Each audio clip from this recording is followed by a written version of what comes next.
చురుకుగా నుండుట గొప్ప. ఇక్కడ ఎంతమంది భాగ్యవంతులు ఉన్నారు? ఒక్కరేనా? అంతే మరి. దేవుడు ఏం చేశాడంటే అన్ని ఆశీర్వాదాలు ఇచ్చేసాడంట, కానీ అనుభవించటం మన వంతు, స్వతంత్రించుకోవటం మన వంతు. హల్లెలూయా, హల్లెలూయా. చాలా సంతోషం. గానుగ దగ్గరికి ఎప్పుడన్నా మీరు వెళ్ళినట్లయితే, అంటే నా చిన్నతనంలో మా అమ్మగారు కొబ్బరికాయలు ఎండబెట్టి ఆడించుకురారని పంపేవారు మాట. గానుగ దగ్గరికి వెళ్తే దాన్ని తిప్పి తిప్పి తిప్పి కొలితే అందులోంచి ఏమొచ్చిందంటే ఆయిల్. మీరు తైలాభిషేకం అని చెప్పి మీరు వేయించుకుంటారు, కానీ మీరు ఇవ్వాలి. హల్లెలూయా. మీరు నల్లగొట్టుబడితే మీలో నుంచి అభిషేకం బయటకు వస్తుంది. హల్లెలూయా. ఈరోజు దేవుడు నన్ను చాలా విస్తృతంగా వాడుకుంటున్నాడు. మధ్యాహ్నం ఒకచోట గృహగూడికలో వాడుకున్నాడు. ఈ ఆలెట్కి వచ్చి ముందు 8 to 9 నేను అరులవ కాలనీలో అద్భుతమైన వాక్యం చెప్పాను. దగ్గరగా మీ అంతమంది అక్కడ కూడుకోవడం జరిగింది రోడ్డు మీద. హల్లెలూయా. ఓపెన్ ఎయిర్ మీటింగ్ అనమాట. చాలా అద్భుతంగా జరిగింది. జస్ట్ అలా వచ్చి ఇలా కూర్చున్నాను. మళ్ళీ దేవుడు ఇక్కడ మళ్ళీ అవకాశం ఇచ్చాడు. ఆశపడే ప్రాణాన్ని తృప్తిపరుస్తాడు, ఆసక్తి ఉన్నవారిని ఏ శక్తి కూడా ఆపలేదు. హల్లెలూయా, హల్లెలూయా, హల్లెలూయా. సంతోష హృదయము అయ్యో ముఖమునకు, మరి ఎక్కడ తేట కనబడతలేదు నాకు ఎక్కడ కూడా. ఈ బల్బులన్నీ ఆర్పేసినా కూడా ఆ ముఖాల్లో వచ్చిన కలవలు ఏమైపోవాలంటే ఈ రూమ్ అంతా వెలిగిపోవాలి. హల్లెలూయా, హల్లెలూయా. నా యొక్క ఆలోచన అంతా ఎలా ఉంటుందంటే ఎప్పుడు సంతోషంగా ఉండాలి. సంతోషమే ఏంటంటే సగం బలం. ఎంతమందికి సగం బలం కావాలి? హల్లెలూయా, హల్లెలూయా, హల్లెలూయా. ప్రియులారా, ఒకటి గమనించాలి. మీరు ఏ ప్లేస్లో ఉన్నా సరే, ఆఫీస్లో ఉన్న, ఇంట్లో ఉన్న, రోడ్డు మీద ఉన్న, మీరున్న ప్లేస్ మీ అండర్లోకి వచ్చేసేయాలి అంతే. ఆమేన్, ఆమేన్. మీరు లోపరుచుకుని, దేవుడు ఏం చెప్పాడు? ఆదిగా 1:8 మీరు ఫలించి విస్తరించి అభివృద్ధి చెంది భూమిని నిండించి లోపరుచుకుని ఏలుబడి చేయాలి. హల్లెలూయా, హల్లెలూయా. రోగం మిమ్మల్ని ఏలుబడి చేయకూడదు, సమస్య మిమ్మల్ని ఏలుబడి చేయకూడదు, అప్పు మిమ్మల్ని ఏలుబడి చేయకూడదు, అనారోగ్యం మిమ్మల్ని ఏలుబడి చేయకూడదు. మీరు ఏలుబడి చేయాలి. హల్లెలూయా. అది దేవుని యొక్క ఉద్దేశం. ఆశపడుతున్నారా? ఖచ్చితంగా ఆశపడే ప్రాణాన్ని తృప్తిపరుస్తాడు. నేను చెప్పాను మీకు, మీరు నమ్మర్లేదు. నేను 10th ఇంటర్మీడియట్ చదివే సమయంలో ఏం చేస్తానంటే ఒక మైకిల్లా పెట్టుకుని పెద్ద ప్రసంగిలాగా, ఏమీ లేదు మనకేం తెలియదు అప్పుడు, ఫోటో దిగి వెనకాల చాలా జనం ఉన్నట్టు దానికి ఒక ఫోటో వేసి దాన్ని పట్టుకెళ్ళి గోడకు తగిలించుకున్నాను. మీరు చూడని దాన్ని మీరు ఎప్పుడు కూడా స్వతంత్రించుకోలేరు. హల్లెలూయా. మీరు చూడని దాన్ని మీరు ఎప్పుడు కూడా స్వతంత్రించుకోలేరు. ఎప్పుడైతే నేను అది చూశానో, అది పలికానో, అది ఇమాజినేషన్ కలిగానో, ఈ రోజున ఇప్పుడు నిజమే కాదు ఇది, నా వెనకాలంతా ఎవరున్నారు?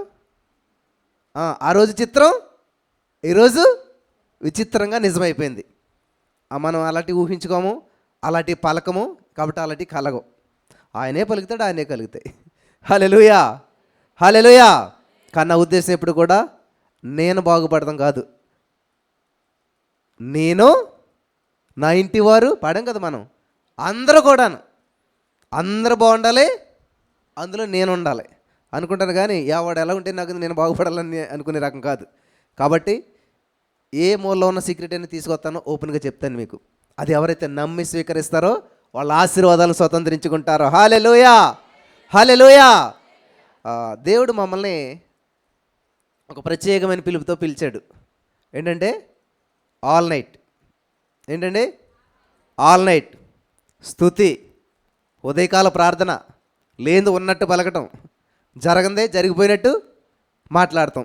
ఇవన్నీ కూడా నాకే వింత అనిపించింది. అసలు ఇది ఏంటి ఇలా ఉన్నది? బైబిల్లో చూస్తే ఇదే ఉన్నది, మరి ఎవరు చెప్పట్లేదు. ఒకవేళ మనం చెప్తే ఎలా ఉంటుంది పరిస్థితి అని అంటే, చెప్పు చూడు ఎలా ఉంటుందని చెప్పాడు దేవుడు. చెప్పు చూస్తే ఎలా ఉంది? ప్రపంచం తలకిందులు అయిపోయింది. హల్లెలూయా, హల్లెలూయా. సత్యము మిమ్ములను స్వతంత్రులు చేస్తుంది. ఇందాక ఒక వాట్సాప్లో ఒక సహోదరి సాక్ష్యం పెట్టింది, బ్రదర్ మేము అన్యులము అంటే అసలు దేవుడే తెలియదు, ముస్లిమ్స్ మేము. కానీ సడన్గా మీ యొక్క వాక్యాలు యూట్యూబ్లో వస్తే విన్నాను. నా బిడ్డకి వివాహ సమయం వచ్చింది కానీ అస్సలు పెళ్ళొద్దు అంటుంది. ఎంతమంది చెప్పినా వింటలేదు. సో మీ వాక్యాలు వింటే మీరు ఏమంటారు? అసలు ఎవరి దగ్గరికి వెళ్ళొద్దు, మీరు ఇంట్లోనే కూర్చోండి. కూర్చుని మీరు ఏం చేయాలంటే ఏదైతే మీ పిల్లలు మీ ఇంట్లో వాళ్ళు చేస్తున్నారో దాన్ని అసలు మాట్లాడొద్దు, పట్టించుకోవద్దు. మరి ఏం చేయాలి? నీకు ఏది కావాలో నువ్వు పలికేసేయి, నమ్మేసేయి అంటే ఆవిడకి చాలా బాగా నచ్చింది. ఇన్ని సంవత్సరాలు బట్టి బతిమాల్లో ఏం చేసినా ఏం చేయట్లేదు అని చెప్పి ఆవిడ ఏం చేసిన, ఇంట్లో కూర్చుని థ్యాంక్ యూ జీసస్, నా బిడ్డ వివాహానికి ఒప్పుకుని ఇలా చేసినందుకు వందనాలు, నా బిడ్డకి వివాహం జరిగించినందుకు వందనాలు, in the name of Jesus I'm believing, I'm receiving, amen. అంతే, అంతకు మించి ఏం తెలియదు ఆవిడకి. విత్ ఇన్ 1 వీక్లో మ్యారేజ్ సెట్ అవ్వటం, మ్యారేజ్ అయిపోవటం జరిగిపోయిందంట. హల్లెలూయా, హల్లెలూయా. ఎంత అద్భుతంగా ఉందన్న విషయం. అలా కాకుండా మీరు బ్రదర్ జాషువా గారు అపాయింట్మెంట్ కావాలంటే మీరు ఒక 50,000 కట్టాలి, స్పెషల్ ప్రేయర్ మీకు ఉంటుంది అంటే ఎంతమంది వచ్చేస్తారో. నిజంగా మేము అలా పెట్టుండి బయటికి ఇలాంటివి కాదు, ఇంకా పెద్ద దాంట్లో కదా. అంటే మనిషికి ఈజీగా సులువుగా రక్షణ ఉచితం, కానీ ఎవరైనా స్వీకరిస్తున్నారా?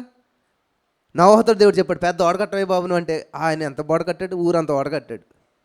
అందరికీ చెప్పాడు వర్షం వస్తుంది, ఇలాగ వస్తుంది, మీరు ఉచితంగా వచ్చేసేయండి, మీకు అందరికి తింటాకుంటాక అన్నీ ఉంటాయి, ఏ ఇబ్బంది జరగదు, మీకు క్షేమంగా ఉంటారు అంటే ఎవరైనా విన్నారా? ఫ్రీ. మాకేమొద్దు. అదే వాడలోకి రావాలంటే ₹1,00,000 టికెట్ ఎడితే ఎంతమంది ఎక్కుదురు? ఆ ఆఫర్ అప్పుడు పెట్టి ఉండవలసింది నోవా గారు, వాళ్ళు డబ్బులు వచ్చి కదా. ఫ్రీ, ఏమొద్దు రండి వాళ్ళ ఎక్కడ మీరు బతకండి అంటే ఎవడతాడు, ఎవడు రాడు. కాబట్టి ఈ రోజున ఉచితంగా ఈజీగా సింపుల్గా వచ్చేదాన్ని జనాలు స్వీకరించట్లేదు. బైబిల్లోని సత్యం ఉంది, నీ సమస్యకు పరిష్కారం నీ దగ్గరే ఉన్నది. హల్లెలూయా, హల్లెలూయా. నువ్వు ఎప్పుడైతే నమ్ముతావో దాన్ని స్వతంత్రించుకుంటావు. సత్యము మిమ్మలను స్వతంత్రులుగా చేస్తుంది. ఈరోజు మీరు అప్పుల బంధకాల్లో ఉన్నారంటే ఏదో సత్యం మీరు తెలుసుకోలేదు. అనారోగ్య బంధకాల్లో ఉన్నారంటే ఏదో సత్యం మీరు తెలుసుకోలేదు. ఏదో బంధకాలు మిమ్మల్ని బంధించాయంటే సత్యము మిమ్మల్ని స్వతంత్రులుగా చేస్తుంది. అంటే స్వతంత్రులుగా లేరు అంటే ఆ సత్యం మిమ్మల్ని ఏలుబడి చేస్తూ ఉంది. కాబట్టి సత్యాన్ని తెలుసుకుందాం ఈ రోజున. హల్లెలూయా, హల్లెలూయా. యోహాను సువార్త 21వ అధ్యాయం 5వ వచనం చదువుకుని దేవుని వాక్య వెలుగులో ముందుకు వెళ్ళిపోదాం మనం. యోహాను సువార్త 21వ అధ్యాయం 5వ వచనం.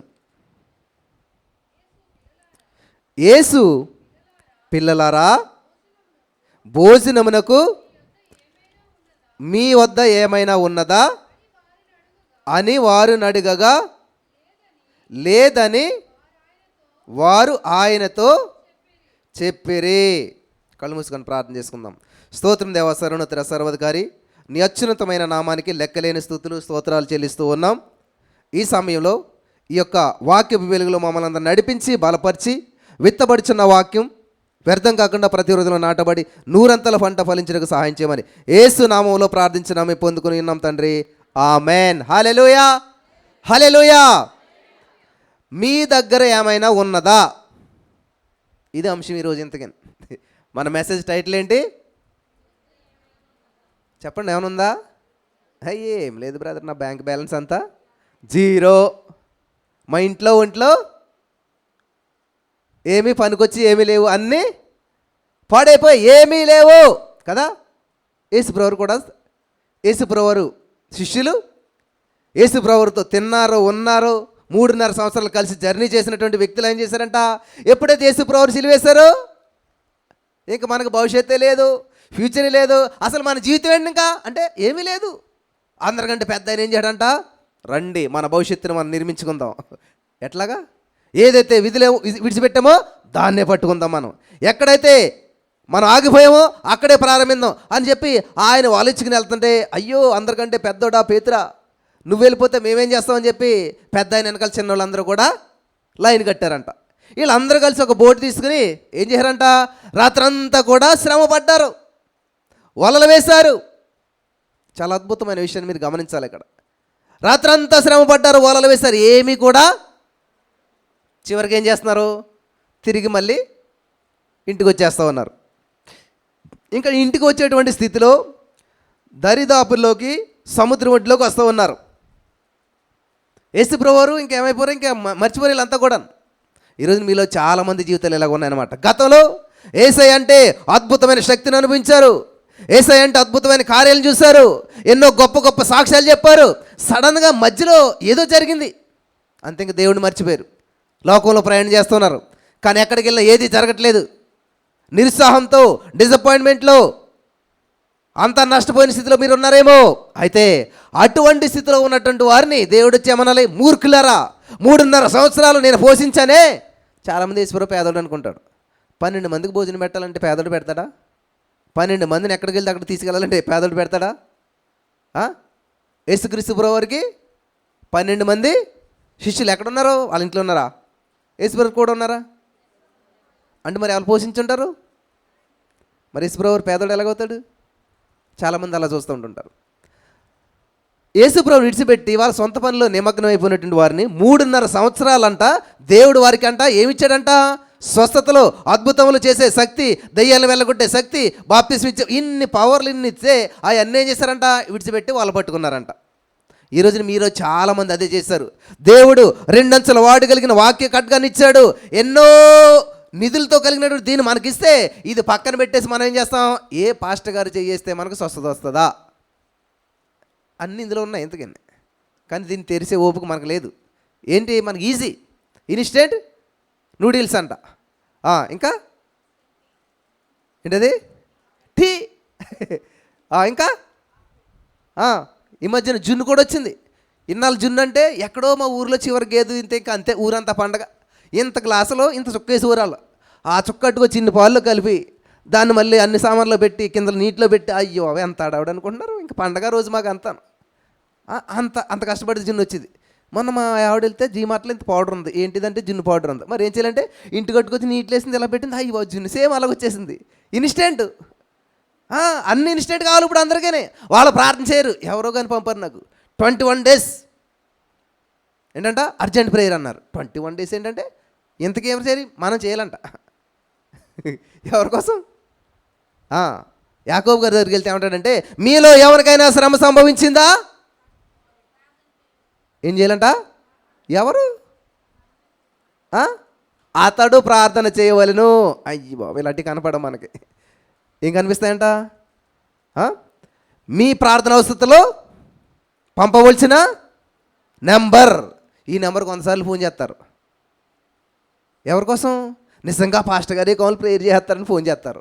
ఫోన్ చేస్తే ఎవరు ఎత్తుతారు అనమాట. పాస్టర్ గారు ఉన్నారా? ఉన్నారమ్మా. ఎక్కడున్నారు? ప్రార్థనలో ఉన్నారు. సరే, 2 గంటలాగా చేస్తుంది ఇప్పుడు, మళ్ళీ చేస్తుంది 10 సార్లు చేస్తుంది. ఇలా చేసి ఒక ఆవిడ మొన్న కువైట్ నుంచి ఫోన్ చేసింది నాకు. బ్రదర్, ఫోన్ కూడా చేయలేదు నాకు, సాక్ష్యం పంపింది అనమాట. లైవ్లోనే చెప్పింది. ఆల్రెడీ ఇంట్లో చేసాం కదా లాస్ట్ ఫ్రైడే, అందులో సాక్ష్యం చెప్పింది. ఏంటంటే ఆవిడకంట మరి ఎందుకు వచ్చి ఎలాగొచ్చి తెలియదు కానీ ఈ యొక్క బ్రెస్ట్లో గడ్డల కింద వచ్చేసి చాలా ప్రాబ్లమ్స్ అవ్వాయి, చాలా హాస్పిటల్ తిరిగింది, చాలా సమస్యలు అనిపించింది. మరి బాధ ఎక్కువ ఉన్నప్పుడు ఏం చేస్తాం? ఎవరికొకరికి చెప్పేసుకోవాలి, లేకపోతే ఎవరు ప్రార్థన చేసి జరుగుతుంది, ఎక్కడ స్వస్థ జరుగుతుంది, ఏ విధంగా జరుగుతుంది అని చెప్పి అన్నీ చూసేసింది. యూట్యూబ్లో అందరికి ఫోన్ చేసేసిందంట. ఎవరికి ఫోన్ చేసిన ఎక్కడికి వెళ్తుంది? ఇట్లాగ వెళ్తలేదంటే ఫోను ఇలా ఇలా ఇలా తిరిగి అక్కడ దగ్గర లాగిపోతుంది, కానీ అక్కడ కనెక్ట్ అవ్వట్లేదు. అంటే అర్థమైంది కదా, పాస్టర్ గారికి మాత్రం దొరకట్లేదు. అసిస్టెంట్లు ఎంతమంది ఎత్తినా కానీ ఎంతో అదుగుతుంది. ఒక్కసారి పాస్టర్ గారికి ఫోన్ ఇవ్వండి అని ఎక్కడిస్తారు వాళ్ళు? చేసి అయిపోయాక మరి దేవుని మహాకృపను బట్టి దేవుడు ఏం చేశాడంటే, ప్రియమైనటువంటి సహోదరి స్నేహితులారా, ఒక అద్భుతం చేశాడు. హల్లెలూయా, హల్లెలూయా, హల్లెలూయా. ఏం కార్యం చేశాడంటే, ఈ జీసస్ ఆల్మైటీ గాడ్ మినిస్ట్రీలో జరుగుతున్నటువంటి వాక్యాలు ఆవిడ దగ్గరికి వెళ్ళేలా పంపించాడు. నెమ్మదిగా సాక్ష్యాలు వింది. ఏ సాక్ష్యం చూసినా ఏమనుంది? థ్యాంక్ యూ జీసస్ రాశాను, అద్భుతం జరిగింది. 3:30 లేసి స్తుతించాను, అద్భుతం జరిగింది. అసలు ఈ అద్భుతాలన్నీ జరుగుతున్నాయి. మరి ఇక్కడ పాస్టర్ ఎక్కడేమైపోయాడు, ఉన్నాడా లేదా అని చూస్తే ఎక్కడా లేడు. ప్రతి అద్భుతానికి వాళ్ళు కష్టపడుతున్నారు, వాళ్ళు ప్రార్థన చేస్తున్నారు, వాళ్ళు స్తుతిస్తున్నారు, వాళ్ళు థ్యాంక్ యూ రాస్తున్నారు, వీళ్ళే చేస్తున్నారు. ఏంటిదంతాను? ఇది నిజమేనా అని చెప్పి రోజు వాక్యం వింటాం మొదలుపెట్టిందంట. ఓ రోజున ఇలా వాక్యం వినేసేసాక పడుకుంటే నిద్రలోనంట మరి వాక్యం వినే లేకపోతే టీవీలో చూసో సడన్గా కళ్ళు మూసుకుని నేను కనపడుతున్నానంట. కనపడి, అమ్మా ఎందుకు నల్ల బాధపడతావు ఆ రోగంతో? ఇలా చెప్పు, థ్యాంక్ యూ జీసస్ చెప్పు, యేసయ్యా నీవు పొందిన గాయం ద్వారా నాకు స్వస్థత ఇచ్చేస్తావు, థ్యాంక్ యూ జీసస్ చెప్పంటే ఆవిడ నిద్ర అంటే నిద్ర అవుతుంది, కానీ ఈ మనసు ఏం చేస్తుందంటే ఇవన్నీ పలుకుతుంది అనమాట. నిద్రలోనే థ్యాంక్ యూ జీజస్, నీవు పొందిన గాలితో నాకు స్వస్థత ఇచ్చేసావు, థ్యాంక్ యూ జీజస్ అని ఆ నిద్రలోనే పలుకుతా పలుకుతా పలుకుతా ఉన్నదంట. ఆదికాండం 1వ అధ్యాయం ఏముంటుంది? పలికితే పలికితే పలికితే ఇలా పలికి పలికి పలికి సడన్గా ఇట్లా లేచిందంట. లేచిన తర్వాత చూసుకుంటే ఏంటంట, ఒక్క గడ్డ కూడా లేదంట. హల్లెలూయా, హల్లెలూయా. మొత్తం అన్నీ క్లియర్ అయిపోయినాయంట. ఎన్ని హాస్పిటల్ తిరిగినా, ఎంత చేసినా, ఏ వైద్యం అందినా కానీ రోగం పోలేదంట. కానీ ఎప్పుడైతే కేవలం థ్యాంక్ యూ చేసి చెప్పేసరికి మొత్తం అన్నీ క్లియర్ అయిపోయినాయి అంట. హల్లెలూయా, హల్లెలూయా. అప్పుడు సాక్ష్యం చెప్పింది. ఆవిడ ఫోన్ చేస్తుందంట వాళ్ళ లోకల్ ఇంటి దగ్గర పాస్టర్ గారికి. ఫోన్ చేసి, పాస్టర్ గారు ఎలా ఉన్నారు, ఏంటి సంఘం ఎలా నడుస్తుందంటే, అమ్మా అని చాలా సమస్యలు చెప్పారంట పాస్టర్ గారు. అప్పుడు అన్నారంట, అమ్మా చెప్పమ్మా, దేని గురించి ప్రార్థన చేయమంటారు, మీకు ఏమైనా సమస్య ఉన్నదా అంటే, అప్పుడు ఆవిడ అన్నదంట, నాకే సమస్య లేదు. హల్లెలూయా. మీలో ఎంతమంది చెప్పగలుగుతారు అలాగా? ఇప్పుడు నాకు ఎవరు కూడా ప్రార్థన చేయవలసిన అవసరం లేదు, నాకే సమస్య లేదు. గతంలో నేను ఇలా బాధపడ్డాను, ఎవరు నా కోసం ప్రార్థన చేస్తారని. కానీ నేను ఇప్పుడు అనేక మంది కొరకు ప్రార్థన చేసే స్థితిలో ఉన్నాను. నాకు ఇప్పుడు ఏ సమస్య కూడా లేదు, నాకు ఏ విధమైన ప్రార్థన అవసరత లేదని చెప్పిందంట. హల్లెలూయా. ఎంత సంతోషంగా ఉంటుందండి. ఇప్పుడు నేను ఒక స్లిప్ ఇచ్చి మీ ప్రార్థన అవసరం రాయిందంటే ఇంకో స్లిప్ ఇవ్వండి కదా. ఒక ఆరాధన జరుగుతుందన్నారా, ఇలాగా ఆరాధన అయిపోయిందంట, కానీ ముగ్గురు ఆడలు మాత్రం వెళ్తలేదంట. ఏంటంటే ప్రార్థన చేసుకుంటున్నారంట. సరేలే అని చెప్పి పాస్టర్ గారు ఏం చేస్తున్నాడు, అక్కడ చిన్న రూమ్ ఉంటే రూమ్లో కూర్చుని ఆయన కూడా బైబిల్ చదువుకుంటున్నాడంట.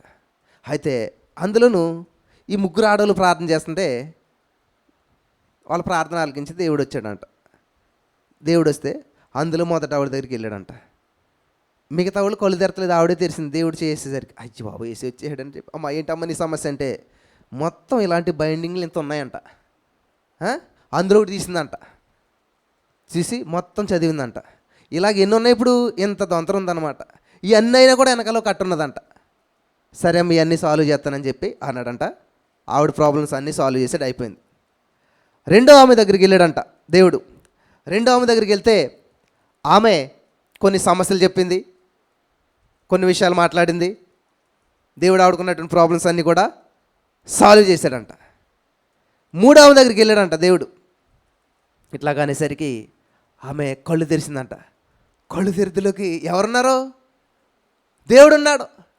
ఎప్పుడైతే యేసు ప్రభువుని చూసిందో ఆవిడ ఇంకా ఓకే ఉబ్బి తబ్బిబ్బి అయిపోతుంది, నవ్వుతూ ఉంది, గొంతులేస్తూ ఉంది, ఆనందంతో పొంగిపోతూ ఉంది. అమ్మా ఆగు, ఏంటి నీ సమస్య, ఎందుకోసం వచ్చావు, ఏం కావాలి నీకు అని అంటే, నాకేం ఉద్దేశయ్యా, నిన్ను చూశాను అంతే చాలు, నిన్ను చూడాలనే వచ్చాను నేను.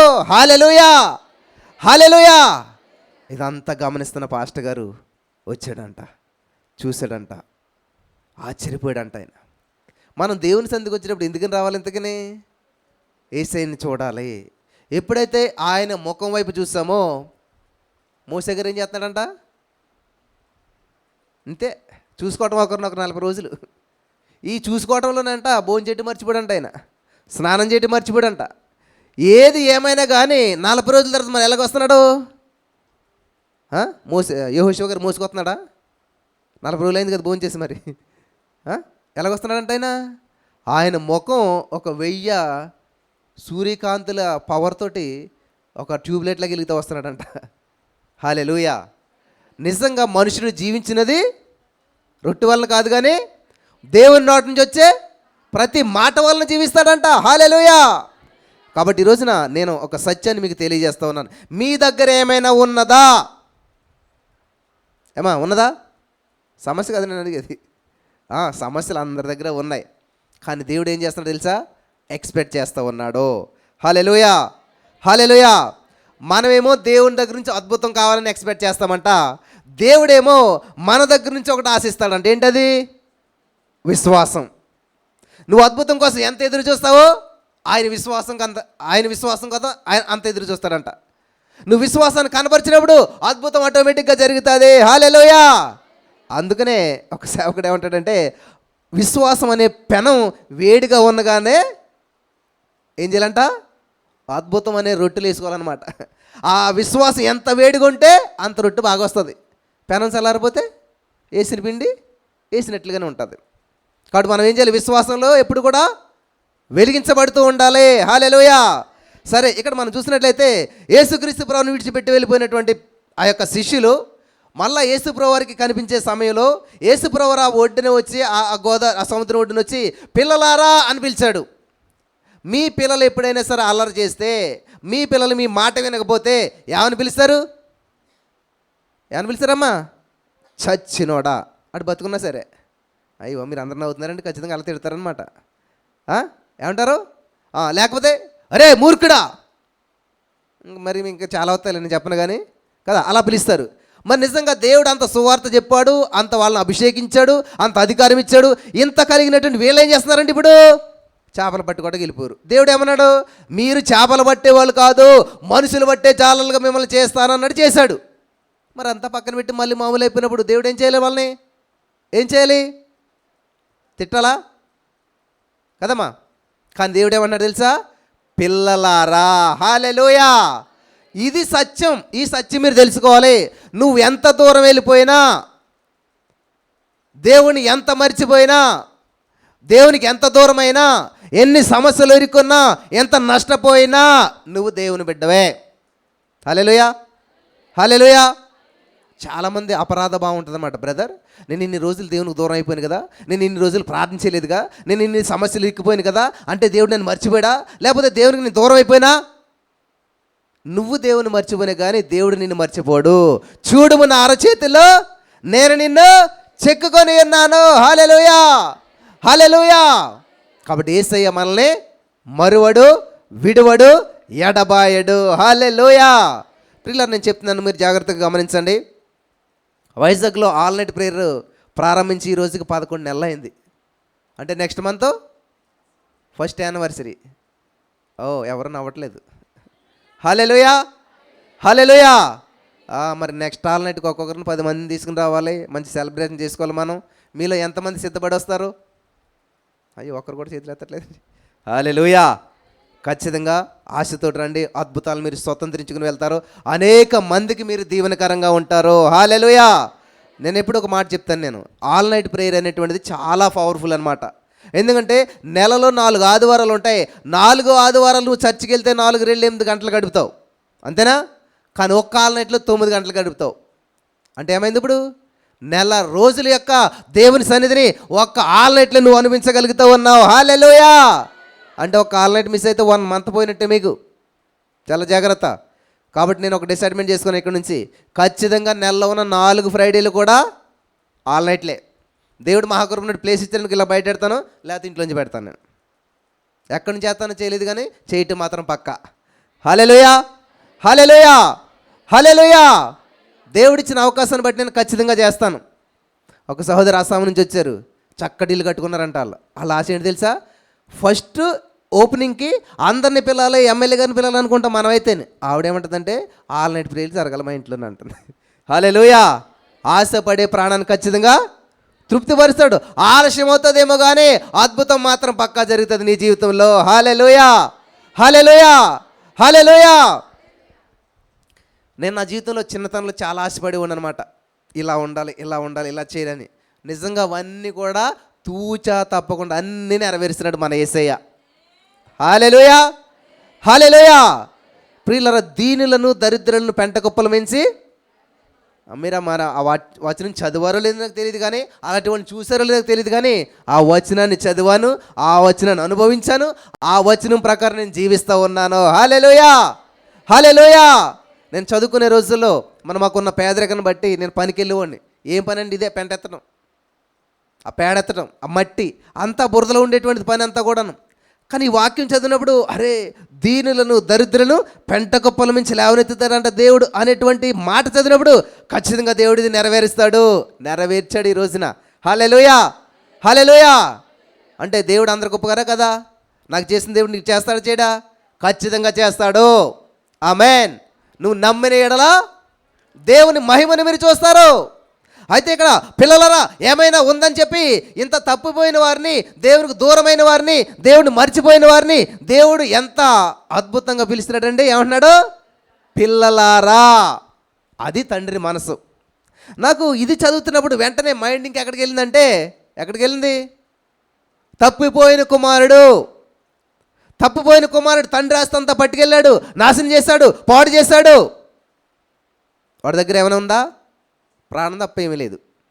అటువంటి వ్యక్తి ఇంటికి వస్తే తండ్రి ఏం చేస్తున్నాడు తెలుసా? ఏమన్నాడు? మూర్ఖుడా, నాకు చెడ్డ పేరు తెచ్చావు, నా ఆస్తంతా నాశనం చేసావు అని అన్నాడా? అనలేదు.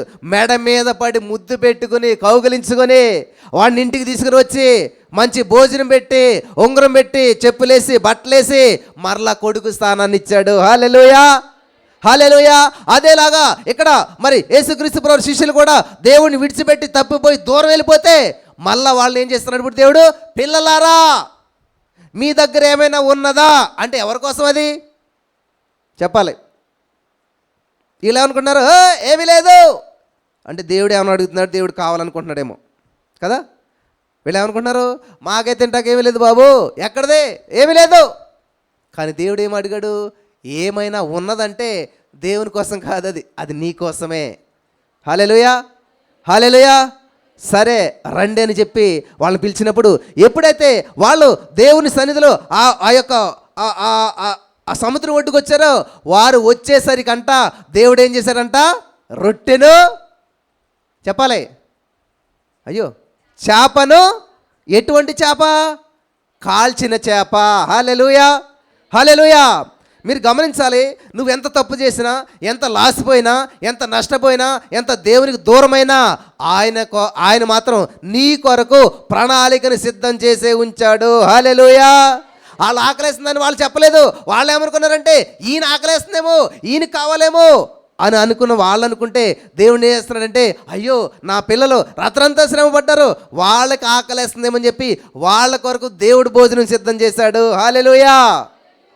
నా చిన్నప్పుడు అంతే, దేవునికి కానుకలు ఇవ్వాలంటే చాలా ఇబ్బందికరంగా ఉండేటువంటిది. అరే ఇంత పేదరికంలో, ఇంత లేమిలో ₹10 చివరి మాకు అప్పుడు స్కూల్కి వెళ్తేనే ఎప్పుడు అన్నాను, ఎప్పుడు ఉన్నదని ₹10 కూడా కానుక వేయాలి, ఎలాగుంటుంది? కానీ అప్పుడు బాధ అనిపించేది కాదు. ప్రేమతోట అలాగా ₹6 అవన్నీ వేసినప్పుడు దేవుడు నమ్మదగినవాడు. ప్రతి రూపాయి, ప్రతిదీ కూడా దేవుడు చూశాడు. ఆ రోజున అది విత్తనం, ఈరోజు దానికి 1000 పంట నేను అనుభవిస్తూ ఉన్నాను. హల్లెలూయా, హల్లెలూయా. నేను ఎప్పుడు కానుకల గురించి మాట్లాడను, కానుకలు అడగను. కానీ దేవుడు ఎట్లాంటి వాడంటే, నా మనసును గ్రహించిన దేవుడు ఏం చేస్తాడంటే, వాళ్ళే ప్రేరేపించబడి దగ్గరకు వచ్చి, నేను ఎవడు చెప్తే 23 కీర్తన 6 ఏముంటుంది? కృపాక్షేమములు కూడా మీరు ఏం పెట్టుకుంటారో పెట్టుకోండి.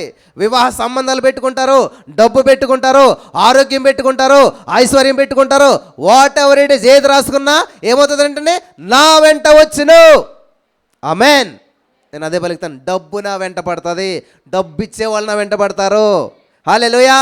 ఆరోగ్యం నా వెంట పడుతుంది, అభివృద్ధి నా వెంట పడుతుంది. ఆమెన్. నేను పలుకుతూ ఉంటాను, అవి కలుగుతూ ఉంటాయి. ఆది కాండం అంతా కూడా అదే ఉంటుంది. 1వ అధ్యాయంలో దేవుడు ఏం చేయాలంటే పలికితే కలిగిను, పలికితే కలిగిను. అలాగే మీరు కూడా ఏం చేయాలంటే ఏది కావాలో అది పలకాలి. కాబట్టి ఇక్కడ మీ దగ్గర ఏమైనా ఉన్నదా అంటే ఏమీ లేదన్నారు. కానీ దేవుడు అన్నాడంటే కుడి పక్కన వల వేయండి. హల్లెలూయా. ఎన్ని చేపలు పడ్డాయండి? లెక్క ఉంది అక్కడ, 153. అదేమి లెక్క? యేసుక్రీస్తు ప్రభువుని ఎన్ని దెబ్బలు కొట్టారు? కొరడ దెబ్బలు. ఒకటి తక్కువ 40 అంటే 39. అదేంటి అక్క? అక్కడ 39 దెబ్బలు ఎందుకు కొట్టారు? ఇక్కడ 153 చేపలు ఎందుకు పడ్డాయి? ఈ లెక్క ఏంటి? ఆలోచించారు ఎప్పుడన్నాను? ఏమో అలా రాస్తుంది అంతే, మాకు ఎందుకు గొడవ అంతాను, మాకేమో అప్పులు ఉన్నాయి, ఈ తిప్పలు పడలేకపోతున్నాం, మాకు ఏదో రోగం ఉంది, వీటి కోసం ఏదో సొల్యూషన్ వస్తుంది అనితే ఆ 153 ఈ 39 మాకు ఎందుకంటారా? తెలుసుకోవాలి, సత్యం మిమ్మలను స్వతంత్రులుగా చేస్తుంది. హల్లెలూయా. ఆ 39లో నీకున్న ప్రతి అనారోగ్య సమస్యకి పరిష్కారం ఉంది. హల్లెలూయా. 39 దేనికి సాదృశ్యం అంటే ఈ యొక్క భూమి మీద ఉన్నటువంటి రోగాలన్నీ కూడా వర్గీకరించారు. మనకు బ్లడ్ గ్రూప్ ఉంటుంది కదా, ఏ బి ఓ అలాగా రోగాలు కూడా వర్గాలు ఉంటాయన్నమాట. ఈ వర్గము ఆ వర్గం అని చెప్పి 39 కేటగిరీలుగా విభజించారంట రోగాలన్నీ కూడా. అర్థమైందా? ఈవెన్ కరోనా వైరస్ కూడా వచ్చే రోగమైనా రాబోయే రోగమైనా ఏ రోగమైనా ఈ 39 కేటగిరీస్కి చెందుతాయి తప్ప అంతకు మించి ఏ రోగం ఉండదు. అందుకని దేవుడు ఏం చేశాడు, ఈ 39 రకాల కేటగిరీస్కి ఆయన ఏం చేశాడు, వెల చెల్లించేశాడు. హల్లెలూయా! ఆయన పొందిన గాయముల ద్వారా మనకి అంటే ఇప్పుడు ఏమైంది, 39 దెబ్బలు, 39 రకాల రోగాలు. ఆ రకానికి మించినటువంటి రోగం తప్ప ఏ రోగం రాదు మనిషికి. అంటే మనిషికి రాబోయే రోగానికి దేవుడు ముందే సొల్యూషన్ పరిష్కారం ఇచ్చేశాడు. ఆమేన్. అందుకని 39 దెబ్బలు. మరి 153 ఏంటంటే చేపల్లో ఉండేటువంటి రకాలన్నీ వర్గీకరిస్తే ఎన్ని రకాలు వస్తాయంట, 153 రకాల చేపలు ఉంటాయంట. 153 రకాల వర్గాలు ఉంటాయంట, జాతులు అనుకోండి పోని. కాబట్టి ఇప్పుడు వీళ్ళు వల వేస్తే ఎన్ని రకాల చేపలు అయితే సముద్రంలో ఉంటాయో, ఎన్ని వర్గాలు అయితే ఉంటాయో అన్ని రకాల చేపలు అందులో పడేలా చేశారంట దేవుడు. హల్లెలూయా! హల్లెలూయా! నా ప్రియుడా, ఆత్మ వర్ధిల్లుచున్న ప్రకారం అన్ని విషయాల్లో వర్ధిల్లాలి. హల్లెలూయా! అన్ని విషయాల్లో వర్ధిల్లాలంట మనం. అంటే ఏంటి, దేవుడు లోటు చేయడేది కూడాను సర్వ సమృద్ధినిస్తాడు. ఆమేన్. కాబట్టి మీరు ఆత్మీయంగా బాగుండండి, ఆర్థికంగా దిగజారిపోండి అంటాడు దేవుడు కాదు కదా. ఆత్మీయంగా ఆర్థికంగా అన్ని విషయాల్లో మనం వర్ధిల్లాలి, ఆరోగ్యంగా ఉండాలి. ఇజ్రాయేల్ ప్రజల జీవితంలో దేవుడు 3 అద్భుతాలు చేశారంట. మీరు మధ్యాహ్న వాక్యం వినలేదు. ఏంటి అద్భుతాలు? నెంబర్ 1, ఫరో చేతిలో నుంచి విడిపించాడు. Number 2, financial breakthrough. అంటే ఏం చేశారంట, అక్కడ నుంచి విడిపించడం మాత్రమే కాదు, వాళ్ళకి ఏమి ఇచ్చాడు దేవుడు, వెండి బంగారము అంటే గొప్ప ఐశ్వర్యం ఇచ్చాడు. నెక్స్ట్ ఇంకోటి ఏం చేశాడు, దైవికమైనటువంటి ఆరోగ్యము. కాబట్టి 3 ఖచ్చితంగా మనిషి జీవితంలో జరుగుతూనే ఉండాలి. నెంబర్ 1 విడుదల, number 2 financial break through, number 3 ఆరోగ్యము. కాబట్టి ఇక్కడ వీళ్ళని ఏం చేస్తున్నాడు దేవుడు, ఆ యొక్క 153 చేపల చేత వాళ్ళని ఆశీర్వదించాడు. వాళ్ళు ఒడ్డుకు వచ్చేసరికి సంపూర్ణ ఆహారం దేవుడు వారికి ఇచ్చాడు. హల్లెలూయా! హల్లెలూయా! కాబట్టి ఈ రోజున ఈ యొక్క అంశం ఏంటంటే, మీ దగ్గర ఏమైనా ఉన్నదా, మీ దగ్గర ఏమైనా ఉన్నదా అంటే మీ దగ్గర ఉన్న దానితో దేవుడు మీ జీవితంలో అద్భుతం చేయడానికి ఆయన ఇష్టపడతా ఉన్నాడు. హల్లెలూయా! హల్లెలూయా! చూద్దాం 2వ రాజుల గ్రంథం 4వ అధ్యాయం 2వ వచనం. 2వ రాజుల గ్రంథం 4వ అధ్యాయం 2వ వచనం. ఎలీషా, నా వలన నీకేమి కావాలను, నీ ఇంటిలో ఏమున్నదో అది నాకు తెలియజెప్పుమనెను. హల్లెలూయా! అసలు ఇక్కడ విషయం ఏంటంటే, ఒక సహోదరు ఉంది, ఆమెకి 2 బిడ్డలు ఉన్నారు, ఒక భర్త ఉన్నాడు. భర్త చూస్తే పాస్టర్ గారు ఎవరి దగ్గర, ఎలీషా గారి దగ్గర. సడన్గా మరి ఆయన చనిపోయాడు. ఆయన బ్రతుకుండగా ఏ పెద్ద మీటింగ్ పెడతా గొప్ప చేశాడో, ఎలా గొప్ప చేశాడో తెలియదు, కానీ అప్పు చేసిన తర్వాత చనిపోయాడు ఆయన. చనిపోయిన తర్వాత అప్పు ఇచ్చినోడు వచ్చి ఈవిడ అప్పు తీర్చమని అడిగాడు. తీర్చే సామర్థ్యం వీడి దగ్గర లేదు. అయితే వాడు ఏం చేశాడంటే, 2 పిల్లలు మగవాళ్ళు కదా, రానే నేను తీసుకెళ్ళి వీళ్ళని పని చేయించుకుంటానంటే, అప్పుడు ఈవిడ ఏం చేసింది, పాస్టర్ గారి దగ్గర వచ్చింది. అయ్యగారు, నా పరిస్థితి ఇలాగ ఉంది, అప్పుల సమస్యలు ఉండిపోయాను, తీర్చలేను, నేను సింగిల్ పేరెంట్, నా పరిస్థితి అని అంటే, పాస్టర్ గారు ఏమన్నారు, అమ్మ ప్రార్థన చేద్దాంలే, దేవుడు అప్పు నుంచి విడిపిస్తాడు, సహాయం చేస్తాడని చెప్పాలి కదా. ఈయనేమంటున్నాడంటే, అమ్మ నీ దగ్గర ఏమైనా ఉన్నదా, నా వల్ల నీకు ఏం దొరుకుతుంది, నా దగ్గర అయితే ఏమీ లేదు, నీ దగ్గర ఏమైనా ఉన్నదా అని అడిగాడంట. ఎవరు? ఎలీషా గారు. మీరు గమనించినట్లయితే ప్రియులరా, ప్రతి సమస్యకు పరిష్కారం ఉన్నది. ఆమేన్. సమస్య ముందా, పరిష్కారం ఉందా? ఏంటది? ఏముందంట? చెట్టు ముందా, మనిషి ముందా? ఏంటది? ఎలాగా? చెట్టు ముందా, ఏమా కారు ముందా, బంగారం ఉందా, మనిషి ముందా? మీరు ఆదికాండం 1వ అధ్యాయం కూడా చదవలేదు ఎప్పుడును. 1వ దినమున ఏం చేశాడు చూడండి అమ్మా, ఆదికాండం 1వ అధ్యాయం. 1వ దినాన వెలుగు, 2వ దినాన మూడో దినాన మీరు చదువుకుంటూ వెళ్తే ఇంటికి వెళ్ళి చదువుకోండి. ఏముంటుంది అక్కడ? వేలుగు చేశాడు, భూమి చేశాడు, ఆకాశం చేశాడు, చేపలు చేశాడు, సముద్రం చేశాడు. ఇవన్నీ చేసిన తర్వాత లాస్ట్లో ఏం చేశాడంట? మనిషిని చేశాడు. అంటే ఇప్పుడు చెట్టు ముందా మనిషి ముందా? అరే చెట్టు పెద్దది మనకంటే కదా, చెట్టే ముందు. అలాగే ఈరోజు మీరు గమనించవలసిన విషయం ఏంటంటే, సమస్య ముందా పరిష్కారం ఉందా? ఏంటది? పరిష్కారమే ముందు. మీకు బాగా అర్థమయ్యేందుకు ఇంకొక ఎగ్జాంపుల్ చెప్తాను. ఇప్పుడు మీకు ఫీవర్ వచ్చేసింది, వణికిపోతూ ఉన్నారు. 106, 108, 120 వచ్చింది ఎవరికైనా ఉంటే వస్తే ఉంటే ఇక్కడ ఎందుకు ఉంటారు? అక్కడ ఉంటారు కదా. అయితే మీరు డాక్టర్ దగ్గరికి వెళ్ళి థర్మామీటర్ వేసి చూశాడు. అమ్మ మీ పరిస్థితి ఇలా ఉంది కాబట్టి ఆయన ఒక ట్యాబ్లెట్ రాశాడు. ట్యాబ్లెట్ రాసి ఏం చేశాడు? ఇది పట్టుకుని వెళ్ళి ఎక్కడికి వెళ్ళారు?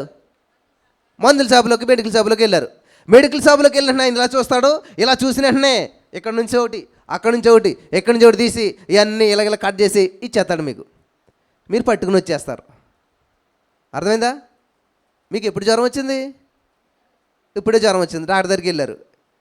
డాక్టర్ దగ్గరికి వెళ్ళిన ఆయన ఇలా చెప్పాడు, మీ సమస్యకు పరిష్కారం ఆల్రెడీ మందుల జబ్బులు వెయిట్ చేస్తుంది.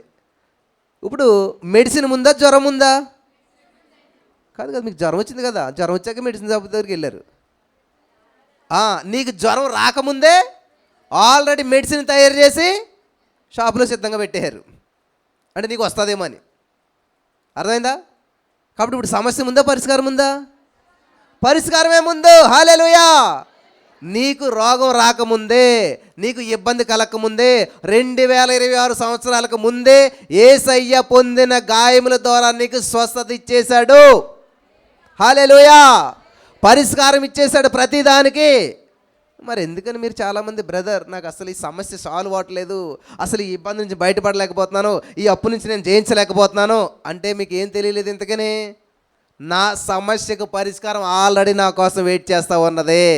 హల్లెలూయా. నా సమస్య ఆల్రెడీ ఎప్పుడో నా యేసయ్య పరిష్కరించేశాడు. ఎఫెసీ 1:17 ప్రకారం నా మనోనేత్రాలు వెలిగించబడలేదు కాబట్టి నేను దాన్ని స్వతంత్రించుకోలేకపోతున్నాను. హల్లెలూయా. అద్భుతం సిద్ధం, ఆలస్యం నీదే. నీ సమస్యకు పరిష్కారం ఆల్రెడీ సిద్ధం, ఆలస్యం నీదే. ఈ సత్యం తెలుసుకున్న రోజున అద్భుతాలను చూస్తారు మీరు. ఇక్కడ ఎలీషా గారి దగ్గరకు వచ్చినటువంటి ఆ స్త్రీతో దేవుడు ఎలీషా గారు ఏమన్నారంటే, అయ్యా ఇదే ఆ సమస్య అంటే నీ దగ్గర ఏముంది? అరే నా దగ్గర ఏమని ఉంటే నీ దగ్గరికి ఎందుకు వస్తానయ్యా బాబు? నా దగ్గర ఏమీ లేదు కాబట్టే కదా మీ దగ్గరకు వచ్చాను నేను అంటే, అమ్మ అసలు ఏమని చెప్పు. మళ్ళీ ఆలోచించింది, ఏముంది? ఒక స్పూన్ నూనె ఉన్నది. ఏమున్నదంట? ఒక స్పూన్, టేబుల్ స్పూన్ తెలుసు కదా, ఒక సీసా మూత తెలుసు కదా, అంత ఆయిల్ ఉంది నా ఇంట్లో, అది తప్ప ఏమీ లేదు అంటే ఆయన అంటాడు అది చాలు. హల్లెలూయా. హల్లెలూయా. మేము ఈ చర్చ్ దగ్గరికి వచ్చాము. వచ్చేసరికి ఇదంతా లాక్ చేసి ఉంది. లాక్ చేసి ఉందని చెప్పేసి మేము వెయిట్ చేస్తూ ఉన్నాం. వచ్చిన తర్వాత వాళ్ళు లాక్ అడిగి ఇచ్చారు. ఇప్పుడు ఎంత పెద్దగా ఉంది చర్చి, ఇంత పెద్ద చర్చికి ఎంత లాక్ ఉన్నదండి? ఇంత ఉన్నది కదా. ఫోన్ ఎవరన్నా మన ముఖేష్ అంబానీ గారు ఇల్లు చాలా పెద్దది కదా, అంత పెద్ద ఇల్లుకి 6 అడుగులు తాళం ఉంటుందా? 10 అడుగులు ఉంటుందా? ఎంత కోటీశ్వరుడైనా, ఎంత కోట్లు పెట్టి ఇల్లు కట్టినైనా కానీ దానికి ఎంత ఉంటుంది తాళం? అర్థమైందా బ్రదర్? నాది చాలా పెద్ద సమస్య కదా. మీలో చాలామంది అంటారు అసలు నాకున్న సమస్య ఎవరికి కూడా, కానీ దేవుడు ఏమన్నా తెలుసా, నీ సమస్య ఎంత పెద్దదైనా సొల్యూషన్ చాలా చిన్నది. హల్లెలూయా. హల్లెలూయా. హల్లెలూయా. అప్పుడు అంటున్నాడు అనమాట ఆయన, అమ్మా ఏమన్నా ఉన్నదా? ఉన్నదయ్యా. ఎంత నూనె ఉన్నదే? చాలు. అదే నీ యొక్క జీవితానికి పరిష్కారము. నీ సమస్యకు తాళపు చెవి నీ చేతిలోనే ఉన్నది. హల్లెలూయా. హల్లెలూయా. అబ్రహాం గారు రెండో భార్య పేరేంటండి? హాగరు. ఏంటంట? ఆవిడకంట సడన్గానంట అరణ్యంలోకి ఎదురుకంట వాళ్ళ అబ్బాయి ఏడుతున్నాడని చెప్పి నీళ్ళు ఏమికి నీళ్ళు లేక దాహంతో చచ్చిపోతాడు, ఇటు చావు నేను చూడలేదని చెప్పాను అక్కడ దూరం పెట్టేసి ఈవిడ అక్కడ దూరం నుంచి ఏడ్చేస్తుందంట. ఏడు చేసి ఏం చేస్తుందంట, ఓ దేవుడా ఇటు చావు నేను చూడలేను అని ఏడుతుంటే దేవుడు ఏం చేశారంట ఆవిడికి? నీళ్ళు ఇచ్చాడా? ఏం చేశాడు? కన్నులు తెరిచెను. హల్లెలూయా చెప్పాలి. ఏం చేశాడు? అదేంటి, ఆవిడేమో బిడ్డకి నీళ్ళు కావాలని ప్రార్థన చేస్తుంది, దేవుడు ఏమి ఇచ్చాడంట? కన్నులు తెరిచాడంట. ఎప్పుడైతే కన్నులు తెరిచాడో ఎక్కడ కూర్చుని ఎడుతుంది? ఇంతకని వాగు పక్కన కూర్చుని ఎడుతుంది ఈవిడ. దేనికోసం? నీళ్ళ కోసం. అయ్యి బాబోయ్, మనకైతే సినిమాలో అయితే ఏమవుతుంది, ఆవిడ ఇలా ప్రార్థన చేసిన వెంటనే సడన్గా ఈ భూమిలోంచి ఇలా వాగు పైకి వస్తుంది. అదంతా తప్పు. వాస్తవం ఏంటంటే ఆల్రెడీ నీటి వాగు అక్కడ ఉంది, కానీ ఆవిడకి ఎందుకు కనిపించలేదంటే అర్థమైందా? స్ట్రెస్ ఎక్కువైపోయింది, ఆలోచన ఎక్కువైపోయింది, మైండ్ బ్లాంక్ అయిపోయింది, పని చేయట్లేదు. ఆవిడ మైండ్ పని చేయట్లేదు. ఎందుకు? మీకు ఇప్పుడు 500 నోట్ చేతిలో పెట్టామనుకోండి, మీరు ఓ సమస్యలతో ఎక్కెక్కి ఏడుతూ ఉన్నారు. 500 నోట్ చేతిలో పెట్టామనుకోండి, అది మీకు ఎలా కనిపిస్తుంది? 50 రూపాయల 500 ఏంటో ఏం తెలియదు. ఎందుకని? కళ్ళు అంటే నీళ్ళు వస్తున్నాయి కాబట్టి బ్లర్ అయిపోయి అక్కడ ఉన్నదాన్ని స్పష్టంగా చూడలేము. నేను అందుకనే చెప్తాను అనమాట, ఏడవటం వల్ల మీ సమస్య ఏమైనా పరిష్కారం అవుతుందా? లేదు బ్రదర్, బైబిల్లో దావీదు గారు ఆ పరుపు తేలేస్తాడంట. మీరు చూసారా? ఆయన ఏదో బాధలో మాట అన్నట్టు తేలిపోతుందని. ఎక్కడైనా పరుపు తేలుతుందా? చరిత్రలో ఎక్కడ జరుగుతుందా?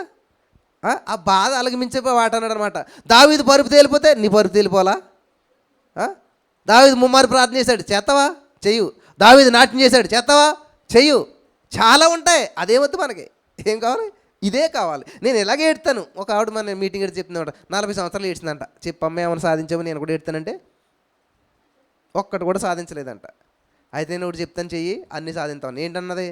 37వ కీర్తన 4వ వచనంలో, యెహోవాను బట్టి సంతోషించు, సీయోను కుమారి లేచి గంతులు వేయి. హల్లెలూయా హల్లెలూయా. నువ్వు ఏడిస్తే నీకు ఇంకా అనారోగ్యం వస్తుందేమో కానీ, ఏడిస్తే నీ కన్నీళ్ళు పోయి సైట్ వస్తుందేమో కానీ, ఏడిస్తే నీకు ఇంకా బ్యాక్ పెయిన్, నీ పెయిన్, ఆ పెయిన్లు అన్నీ వస్తాయేమో కానీ, నువ్వు లేచి గంతులు వేసినట్లయితే ఏమంతా తెలుసా? ఎక్స్ట్రా ఉన్న ఫ్యాట్ అంతా కరుగుతుంది, ఆరోగ్యం వస్తుంది, సన్నగా అవుతావు, స్లిమ్గా అవుతావు, అందంగా అవుతావు, ఆరోగ్యంగా ఉంటావు, బలంగా ఉంటావు. మరి ఏది బెటర్ అంటారు ఇందులోను? ఏంటి మీ ఆప్షన్ ఏంటి చెప్పండి? ఏడిపోయినా ఏడను, మరి నేను ఆపను. నేను మాత్రం ఏడను, ఏడ్చి వాళ్ళని కాదని నేను అన్నాను. కానీ నేను ఏం చేసి చూస్ చేసుకున్నాను తెలుసా? ఎప్పుడైనా నేను ఎడతా ప్రసంగం చెప్పడం చూసారా మీరు? ఎప్పుడైనా నాకు కన్నీళ్ళు రావడం చూసారా? మరి నాకు ఎన్ని అద్భుతాలు జరుగుతున్నాయి. వాక్యాన్ని తెలుసుకుని వాక్యాన్ని పట్టుకున్న వాళ్ళు ఏం చేస్తారు తెలుసా? చూడండి, బాగా డ్రైవింగ్ వచ్చినట్టు ఏం చేస్తాడు? ఎట్లా ఏళ్ళతో ఎట్లా తిప్పుతుంటాడు స్టీరింగ్. ఎందుకని? ఎక్స్పర్ట్ అయిపోయాడు.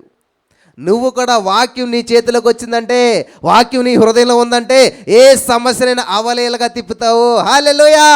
ఏ సమస్యనైనా జయిస్తావు. ఏది నీకు ఎంత మాత్రము హాని చేయదు. హల్లెలూయా. నేను మా జీవితంలో చాలా అద్భుతాలు దేవుడు చేస్తూ ఉంటుంటాడు. మన రీసెంట్గా ఏమైందంటే, చిన్న విషయాలు కూడా దేవుడు ఎలా చేస్తారు? మీరు ఆధారపడరు కాబట్టి మీకు జరగాలటి. కందిపప్పు అయిపోయింది అమ్మాయి ఆవిడ. ఏంటది? ఇలాంటివి కూడా చెప్తారు మెసేజ్లను. మరి దేవుడు చేసిన అద్భుతం ఇదేని చెప్తాం మేము. క్రీస్తుని గూర్చిన వార్త నశించుతున్న వాళ్ళందరికీ వెర్రితనంగా ఉన్న వాళ్ళందరూ కూడా పోయేవాళ్ళు అనమాట. కానీ మనకు జీవమై ఉన్నది. అయితే ఆ యొక్క విషయంలో చెప్పింది. సరే వెళ్దాంలే అని అనుకుని మేము అనుకున్నప్పుడు ఏమైందంటే, ఇలా మనసులో అనుకున్నాం లేదో నాకు ఫోన్ వచ్చింది. బ్రదర్ చెప్పండి అమ్మ, ఇంటి దగ్గరే ఉంటారా? ఉంటాం. అయితే ఒక్క నిమిషం, 1 గంటలో నేను వస్తానంటే, ఆవిడ ఏం చేసింది? వస్తానే రైసు, కందిపప్పు, పిల్లలకి చాక్లెట్లు ఇవన్నీ పట్టుకుని ముగ్గురు ఎంటేసుకుని వచ్చి, దేవుడు మీకు ఇమ్మని చెప్పాడు అంటే, ఏదైతే మేము కొనుక్కుందామని రాసి పెట్టుకున్నామో అవన్నీ అందులో ఇంకా మేము ఎందుకు కొనుక్కోవాలి? హల్లెలూయా. నాకు ఫోన్ చేస్తారు చాలామంది, బ్రదర్ చెప్పండి, పిల్లోడికి పాలు లేవు, దేవునికి స్తోత్రం, 2 అయితే ఇద్దరం కలిసి ప్రార్థన చేద్దామంట. అంటే నేను డబ్బులు వేస్తాను అనుకుంటారు. అసలైంది అంటే చాలా జాలి. పిల్లోడికి పాలు లేవంటే, పిల్లోడికి పాలు లేకపోతే మరి చేతిలో ఫోన్ ఎక్కడొచ్చింది? 10,000 రూపాయల ఫోన్ ఎక్కడొచ్చింది? అందులో 500-600 నెట్ ఎక్కడొచ్చింది? అంత అజ్ఞానం కాదు కదా నాకుంటా. దేవుడు జ్ఞానం ఇచ్చాడు కదా. మనం ఏం చేస్తాం? అయ్యో చంటి పిల్లోడు కదా. చంటి పిల్లోడే, నువ్వు చంటి పిల్లోడు. అక్కడ నిన్ను చంటి పిల్లోని చేసి అలా ఆడుకుంటున్నారు. అందుకనే దేవుడు ఏం చెప్పాడు? పాముల వలె వివేకులను, పాముల వలె నిష్కపటంగా ఉండాలి. హల్లెలూయా హల్లెలూయా. ఎవరికైనా డబ్బులు ఇచ్చే ముందు, అప్పు ఇచ్చే ముందు 5 నిమిషాలు ప్రార్థన చేస్తే ప్రార్థన తర్వాత మీరు ఏం చేస్తారో తెలుసా? 5 పైసలు కూడా ఇవ్వరు. నిజం చెప్తున్నాను నేను. ఎంతమంది మోసపోయారు తెలుసా? నన్ను అలాగే ఒక వ్యక్తి దేవుడు ప్రేరేపించాడు, రైలు పట్టాలు ఎక్కేశారు కదని చెప్పేసి వేసేసాను డబ్బులు. సమస్య సాల్వ్ అయిపోద్ది అనుకున్నాను. నల్లి వారం రోజులకి ఫోన్ వచ్చింది. ఏంటంట? డబ్బులు కావాలని. అప్పుడు నేనేం చేశాను? ప్రార్థన చేశాను, ప్రభా ఏంటని. దేవుడు సైలెంట్ అయిపోమన్నాడు. సైలెంట్ అయిపోతే ఏమైంది అనుకుంటున్నారు? కాంటాక్ట్ కట్ అయిపోయింది అక్కడితోటి. హల్లెలూయా, హల్లెలూయా. ఏ సమస్యను నువ్వు పరిష్కరించాలనుకుంటే అది సమస్య పెద్దదవుతుంది, అది ఎప్పటికీ సాల్వ్ అవ్వదు. కాబట్టి నేను ఒక మాట చెప్తాను, అప్పు చేయొద్దు, అప్పు తీసుకోవద్దు, అప్పు ఇవ్వద్దు. అప్పులు ఇచ్చుకునే వాళ్ళ మధ్యలో ఎంత హ్యాపీగా ఉంటుందో తెలిసి పని చేసేవాళ్ళు లైఫ్ అస్సలు ఇంకా తినకపోయినా హ్యాపీగా పడుకుంటారు. మెయిన్ ప్రాబ్లం అందరిది ఏంటి తెలుసా? వీళ్ళు అప్పు చేయలేదు, వీళ్ళు అప్పు ఇవ్వలేదు, కానీ అప్పులు ఇచ్చే వాళ్ళకి మధ్య వారి సంతకం పెట్టారు అంతే. ఇంకా అయిపోయింది వాళ్ళ జీవితం. జీతం అయిపోయింది. ఇంకా వీళ్ళు చేసిన జీతం అంతా ఈ మధ్యవర్తి సంతకం పెట్టాడు కాబట్టి ఈయన మీద పడుతుంది భారం అంతా. ఇంకా అంతే. ఇటు కాకుండా కక్కలేక, మింగలేక, మునగలేక, తేలలేక ఆ జీవితాన్ని అలా గడుపుతుంటుంటారు. ఏం చేయాలో అర్థమవుతావు. అప్పు ఇచ్చుకున్నవాడు హాయిగా పడుకుంటాడు, అప్పు ఇచ్చినవాడు హాయిగా పడుకుంటాడు. ఈ మధ్యలో సంతకం పెట్టిన ఆయనకి ఏంటంటే ఇప్పుడు సమస్య అంత వచ్చి ఈయన మీద పడుతుంది అనమాట. దయచేసి మరి అదేంటి బ్రదర్, నేను అప్పు ఇచ్చేవానికి చేస్తాను కదా దేవుడు, మరి వాక్యం ఏం చేయింది? వాక్యం ఏముంది అక్కడ? అప్పు ఇవ్వకపోతే ఎలాగా అని మళ్ళీ నన్ను ప్రశ్నిస్తారు చాలామంది. ఇప్పుడు ఎదురు చూస్తున్నారు. అది లోకసూరతలు ఉన్న పట్టుకుని ఇదిగో రెఫరెన్స్ ఉంది అక్కడ చదువు. నేను చదువుతాను, చెప్తాను వినండి. అప్పు ఇవ్వండి. ఎలాగా? నీ దగ్గరకు వచ్చి ఎవరన్నా 10,000 అడిగితే 1,000 రూపాయలు ఇచ్చి పండగ చేసుకో, నాకు ఇవ్వద్దు ఇంకా. మరి ఎందుకు? నీ దానం నీ స్వభావం కదా బాబాయ్, నువ్వు లేదని అనలేవు కదా. మరి మళ్ళీ నీ దగ్గర డబ్బులు ఉన్నాయి లేదని అనలేవు కాబట్టి ఏం చేస్తావు? ఇచ్చేసాయి, కానీ మళ్ళీ అడగొద్దు. క్రైస్తవుడు ఇచ్చే అప్పు ఎలా ఉండాలంటే మళ్ళీ ఆశించేటువంటిదిగా ఉండకూడదు. హల్లెలూయా.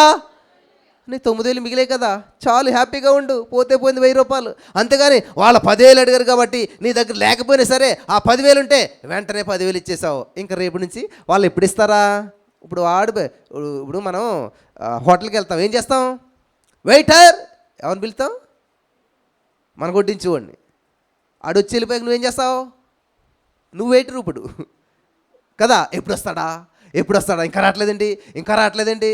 చూడండి, అతను వెయిటర్ అని పిలిచగాను ఇప్పుడు ఎవరు వెయిటర్ ఎవరైపోయారు? మనం వెయిట్ చేస్తున్నాం, ఇప్పుడు మనం వెయిటర్గా మారిపోతున్నాం.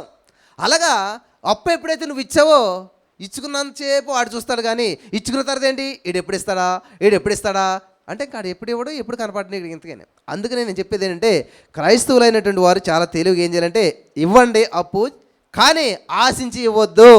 నీకు అంత ఇచ్చే స్థితిలో లేనట్లయితే నాకులాగా హృదయాన్ని కొంచెం గట్టిగా చేసుకుని ఏం చేయాలంటే లేదు, నా వల్ల కాదు, కావాలంటే ప్రార్థన చేద్దాం రా, షాప్ పట్టుకుని వచ్చేసి ఒక అరగంట చేద్దామంటే మళ్ళీ లైఫ్లో కనపడరు. నీకు సింపుల్గా వదిలించుకునే పద్ధతి ఏంటి చెప్పమంటారా?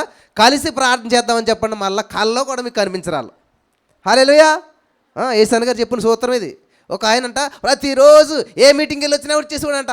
ఎక్కడికి వెళ్ళావు, ఎంత కానుక ఇచ్చారు, ఏం చేసావు అంటే, అయ్యి బాబు టార్చర్ ఏంట్రా బాబు అని చెప్పేసి చెప్పి కూడా అంట పెద్ద ఆయన కదని చెప్పి. ఇంకా ఓ రోజు నాకు ఐడియా వచ్చిందంట, అయ్యి బాబు ఈయన పోయిలా లేడని చెప్పి. ఒకరోజు ఏం చేశాడంట, ఆయన వస్తున్నాడని తెలిసే వెంటనే సాపట్టుకుని ఉన్నాడంట. ఆయన వచ్చినట్టు అన్నాడంట, నీకు అన్నీ చెప్తాను రా, ముందు ప్రార్థన చేద్దామని మోకరించాడంట. 5 నిమిషాలు, 10 నిమిషాలు, అరగంట, గంట అని ప్రార్థన అవ్వట్లేదు. మొత్తం మీద 2 గంటలు చేయించాడంట. అంతే, 2 గంటలు ప్రార్థన అయ్యాక ఇప్పుడు చెప్పండి, ఏం చెప్తాను, మళ్ళీ వస్తానని వెళ్ళిపోయాడంట. మళ్ళీ వచ్చాక మళ్ళీ నెక్స్ట్ డే వస్తున్నాడంట, సాపట్టుకుని రెడీగా ఉన్నాడంట. ఆయన అక్కడి నుంచి అటు నుంచి ఏం చేశాడంట, మళ్ళీ లైఫ్లో ఎప్పుడు మళ్ళీ ఆ దర్శనం కూడా కనపడలేదంట. హల్లెలూయా. మిమ్మల్ని ఎవరైనా టార్చర్ పెడుతున్నా, ఎవరైనా ఇబ్బంది పెడుతున్నా సాపట్టుకు రెడీగా ఉండండి. రెడీగా ఉండి ఏం చేయాలి తెలుసా? అమ్మా నీకోసం ఎదురు చూస్తున్నాను, ఇద్దరు ఏకీభవిస్తే భూలోక రాజ్యంలో ఏదైనా జరుగుతుందంట, రా. ఎందుకంటే ఇద్దరం కలిసి ప్రార్థన చేద్దాం. ఆ ప్రార్థన మాత్రం ఇప్పటికీ అవ్వకూడదు. ఇంకా గంట అయినా 2 గంటలైనా కొనసాగుతూనే ఉండాలి. మాట్లాడితే ప్రార్థన అన్నమాట. ఇంకా మళ్ళీ మీ జీవితంలో ఎవరు మీ సమయాన్ని వృధా చేయలేరు. హల్లెలూయా, హల్లెలూయా. కాబట్టి ఇక్కడ చూసినట్లయితే ఎలీషా గారి దగ్గర వచ్చినట్టు స్థితితో ఏమన్నాడంటే ఆయన, అమ్మా నీ దగ్గర ఏమున్నది? ఆయిల్ ఇంతే ఉందయ్యా, కొంచెమే ఉందా? అది చాలు, అదే నీ జీవితానికి ఆధారంగా చేసేస్తాను. హల్లెలూయా, హల్లెలూయా. ఆ చిన్న దాంతోటే, ఆ కొంచెం దాంతోటే మొత్తం అంతా అప్పు తీరిపోయింది, ఐశ్వర్యవంతులు అయిపోయారు, పిల్లల బానిసత్వం లేకుండా అయిపోయింది, జీవితంలో అప్పు లేకుండా అయిపోయింది, ఐశ్వర్యవంతులుగా మార్చబడిపోయారు, ఉన్నతమైన స్థితిలోకి వెళ్ళిపోయారు. హల్లెలూయా. కాబట్టి నీ పెద్ద సమస్యకు సొల్యూషన్ ఎక్కడుందంట? నీ చేతిలోనే ఉంది, నీ ఇంట్లోనే ఉంది. కానీ నువ్వు దీన్ని గమనించట్లేదు.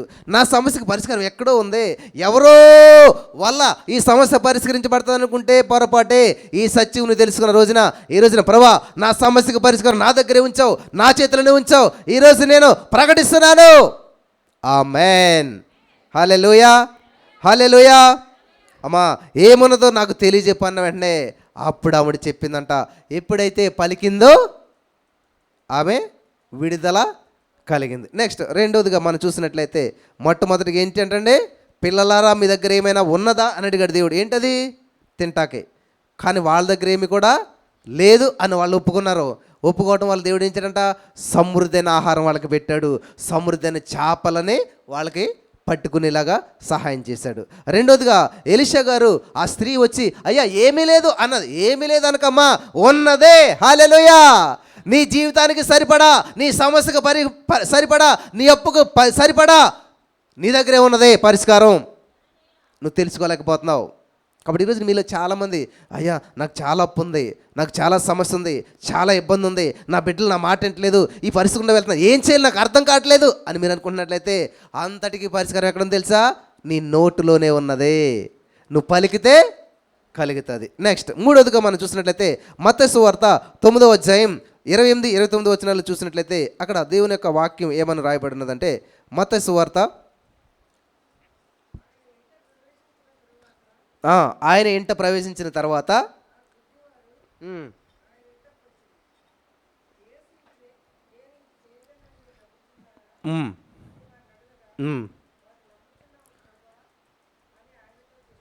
హల్లెలూయా. ఇక్కడ యేసుక్రీస్తు ప్రభువు దగ్గరికి గుడ్డోళ్ళు వచ్చారు. గుడ్డివారు వచ్చినప్పుడు దేవుడు వారితో ఏమంటున్నాడంటే, ఆ గుడ్డివారు ఆయన వద్దకు వచ్చారు. యేసు నేను ఇది చేయగలనని మీరు నమ్ముచున్నారా? హల్లెలూయా. దేవుడు వారికి గుడ్డితనం ఉందని తెలుసు కదా, మరి ఏం చేయాలి?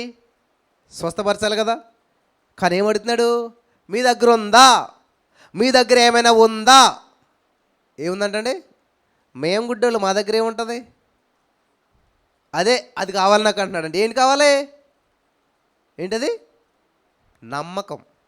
ఏంటండి? విశ్వాసం. హల్లెలూయా. మీరు ఎంత గందరగోళంలో ఉన్నా సరే మీ దగ్గర నుంచి దేవుడు ఒకటి ఎక్స్పెక్ట్ చేస్తూ ఉన్నాడు. ఏంటది? యేసుక్రీస్తు ప్రభువు ఉన్నటువంటి ఆ యొక్క శిష్యులు ఉన్నటువంటి బోటు మునిగిపోతుంటే అన్ని ప్రయత్నాలు చేశాక ఆఖరి ప్రయత్నం యేసు ప్రభువుని లేపటం, యేసు ప్రభువు లేచి తుఫాను గద్దించడం ఆగిపోయింది. అప్పుడు దేవుడు ఒక మాట అంటాడు. అక్కడ ఏమంటాడు? ఏంటమ్మా చెప్పండి? విశ్వాసం లేని మూర్ఖతనం వారలారా, నేను ఎంతకాలం మీతో ఉంటాను అంటే వాళ్ళు అప్పుడే పాపం గందరగోళంలో ఉన్నారు, ప్రాణ పరిస్థితుల నుంచి బయటపడ్డారు, ఆ సామాన్లన్నీ గోదాట్లో సముద్రంలో పడేశారు, ఇంత నష్టపోయారు, ఇంత బాధలో ఉంటే అంత గందరగోళంలో కూడా దేవుడు వారి నుంచి ఏమిటో ఎక్స్పెక్ట్ చేస్తున్నాడు. ఏంటంటది? విశ్వాసము. హల్లెలూయా, హల్లెలూయా, హల్లెలూయా. కాబట్టి ఈ రోజున ఈ మాటలు వెంటనే నా ప్రియమైనటువంటి సహోదరి స్నేహితులరా, ఇక్కడ గుడ్డివారు దేవుని దగ్గరకు వచ్చే వాళ్ళను దేవుడు ఏమడుగుతున్నాడు తెలుసా? చూపు కావాలా, అది కావాలని అడగలేదు, కానీ ఇది మీకు నేను చేయగలదని చెప్పి అంటే దేవుడు ఏమి ఎక్స్పెక్ట్ చేస్తున్నాడు? ఆ విశ్వాసం నీలో ఉందా? అద్భుతం నేను చేయగలుగుతాను, అద్భుతాన్ని పొందుకునే విశ్వాసం నీలో ఉన్నదా? హల్లెలూయా. దేవుడిని ఎంత అప్పుడైనా సరే తీర్చగలుగుతాడు, దేవుడిని ఎంత రోగానైనా సరే దాన్ని బాగు చేయగలుగుతాడు, కానీ అది చేయగలడు అనేటువంటి విశ్వాసం నీలో ఉన్నదా? ఎవరు మాట్లాడట్లేదేంటి? హల్లెలూయా. ఉందా? ఉందే. హల్లెలూయా. ఖచ్చితంగా మీరు స్వతంత్రించుకుంటారు. వాళ్ళు ఏమన్నారంటే అప్పుడు నమ్ముచున్నారా అంటే వాళ్ళు ఏమన్నారు? నమ్ముచున్నాము. అప్పుడు ఆయన వారి కన్నులు ముట్టి మీ నమ్మక చెప్పిన మీకు కలుగు అని చెప్పినంతలో వారి కన్నులు తెరవబడెను. హల్లెలూయా, హల్లెలూయా. మీరు నమ్మినప్పుడు మీ అప్పులు తీరిపోయినవి, మీ రోగము ఏమైంది? విడిచిపోయింది. ప్రతిదీ నీ కూడా నమ్ముట నీ వలనైతే నమ్మవానికి కొన్ని సాధ్యము, సమస్తము సాధ్యము. హల్లెలూయా, హల్లెలూయా.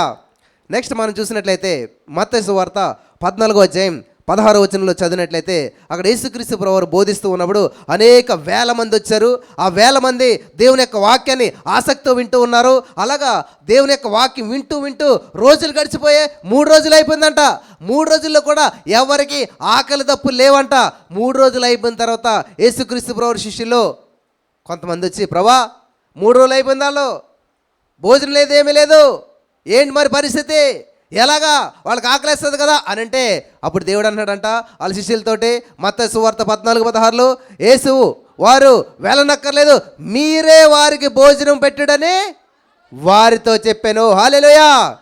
ప్రభా వీళ్ళకి భోజనం ఎక్కడి నుంచి వస్తుంది, మీరే పెట్టండి. ఎంత బాగుందండి మాట. ఎక్కడి నుంచో కాదు, నేను అదే చెప్తున్నాను. మీకోసం ఎవరు ప్రార్థన చేస్తారు, మీరే చేసుకోండి.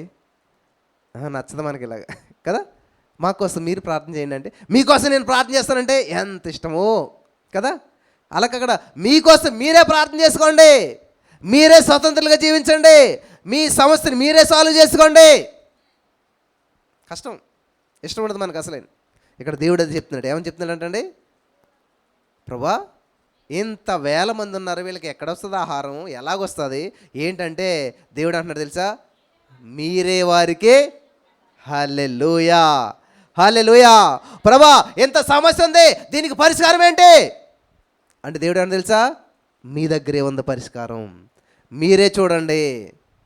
ఆమేన్, ఆమేన్, హల్లెలూయా. కాబట్టి దేవుడు ఏమంటున్నాడంటే, మీ దగ్గర ఏమైనా ఉన్నదా. దేవుడి దగ్గర నువ్వు ఏ సమస్య చెప్పినా దేవుడు ఏమంటే తెలుసా, నీ దగ్గర ఏమైనా ఉన్నదా అంటే ఏంటి, విశ్వాసం ఉన్నదా అంటే, ప్రతి సమస్యకి పరిష్కారం ఎక్కడి నుంచి తీస్తున్నాడు దేవుడు. నేను ఒక స్టోరీ చెప్పాను గతంలో, మీకు గుర్తుందో లేదో. ఒక వ్యాపారి చాలా ఉన్నతమైన స్థితిలోకి వెళ్ళిపోయాడు. అయితే వజ్రాల వ్యాపారి. సో ఆయనకు ఒక ఆర్డర్ వచ్చింది, ఆ వజ్రాలను తీసుకుని వెళ్ళి వేరే ఊర్లో ఇవ్వాలి. ఆయన ఏం చేశాడంటే ట్రైన్ ఎక్కాడు. సో ఇదంతా గమనించినటువంటి ఒక దొంగ ఏం చేశాడంటే, ఆయన ఏ ట్రైన్ ఎక్కుతాడో, ఏ ట్రైన్కి ఎక్కుతాడో, ఏ బెర్త్లో ఎక్కుతాడో అంతా చూసుకుని ఎగ్జాక్ట్గా ఆపోజిట్ సీట్ వచ్చేలాగా బుక్ చేసుకున్నాడంట. అయిపోయింది, ఎక్కాడు. వెళ్ళిన తర్వాత ఏమైందంటే, ఈ యొక్క వజ్రాల వ్యాపారి ఎప్పుడు పడుకుంటాడా ఆ యొక్క వజ్రాలు దొంగిలించి వెళ్ళిపోతారని ఈ దొంగ చూస్తూ ఉన్నాడు. ఇది గమనించినటువంటి ఈ యొక్క వజ్రాల వ్యాపారి ఏం చేస్తున్నాడు, అస్సలు పడుకోవట్లేదు. ఆయన అలాగే మెలకుగా ఉన్నాడు. ఎలాగైతే ఏమైంది, 12 అయిపోయింది, నిద్ర రావట్లేదు ఈయనకి నిద్ర రాలేదు, కానీ దొంగతనం చేయడం వచ్చిన దొంగ మాత్రం నిద్రపోయాడంట. అమ్మయ్య, ఆయన నిద్రపోయాడు కదని చెప్పి ఈయన కూడా నిద్రపోయాడంట. తెల్లవారేసరికి దొంగ వెళ్ళిపోలేదు కదా, వెళ్ళలేదు. తెల్లవారేసరికి మధ్యరాత్రులు లేచి దొంగ అంతా కూడా చూశాడంట. ఎంత వెతికినానికి వజ్రాలు దొరకలేదంట.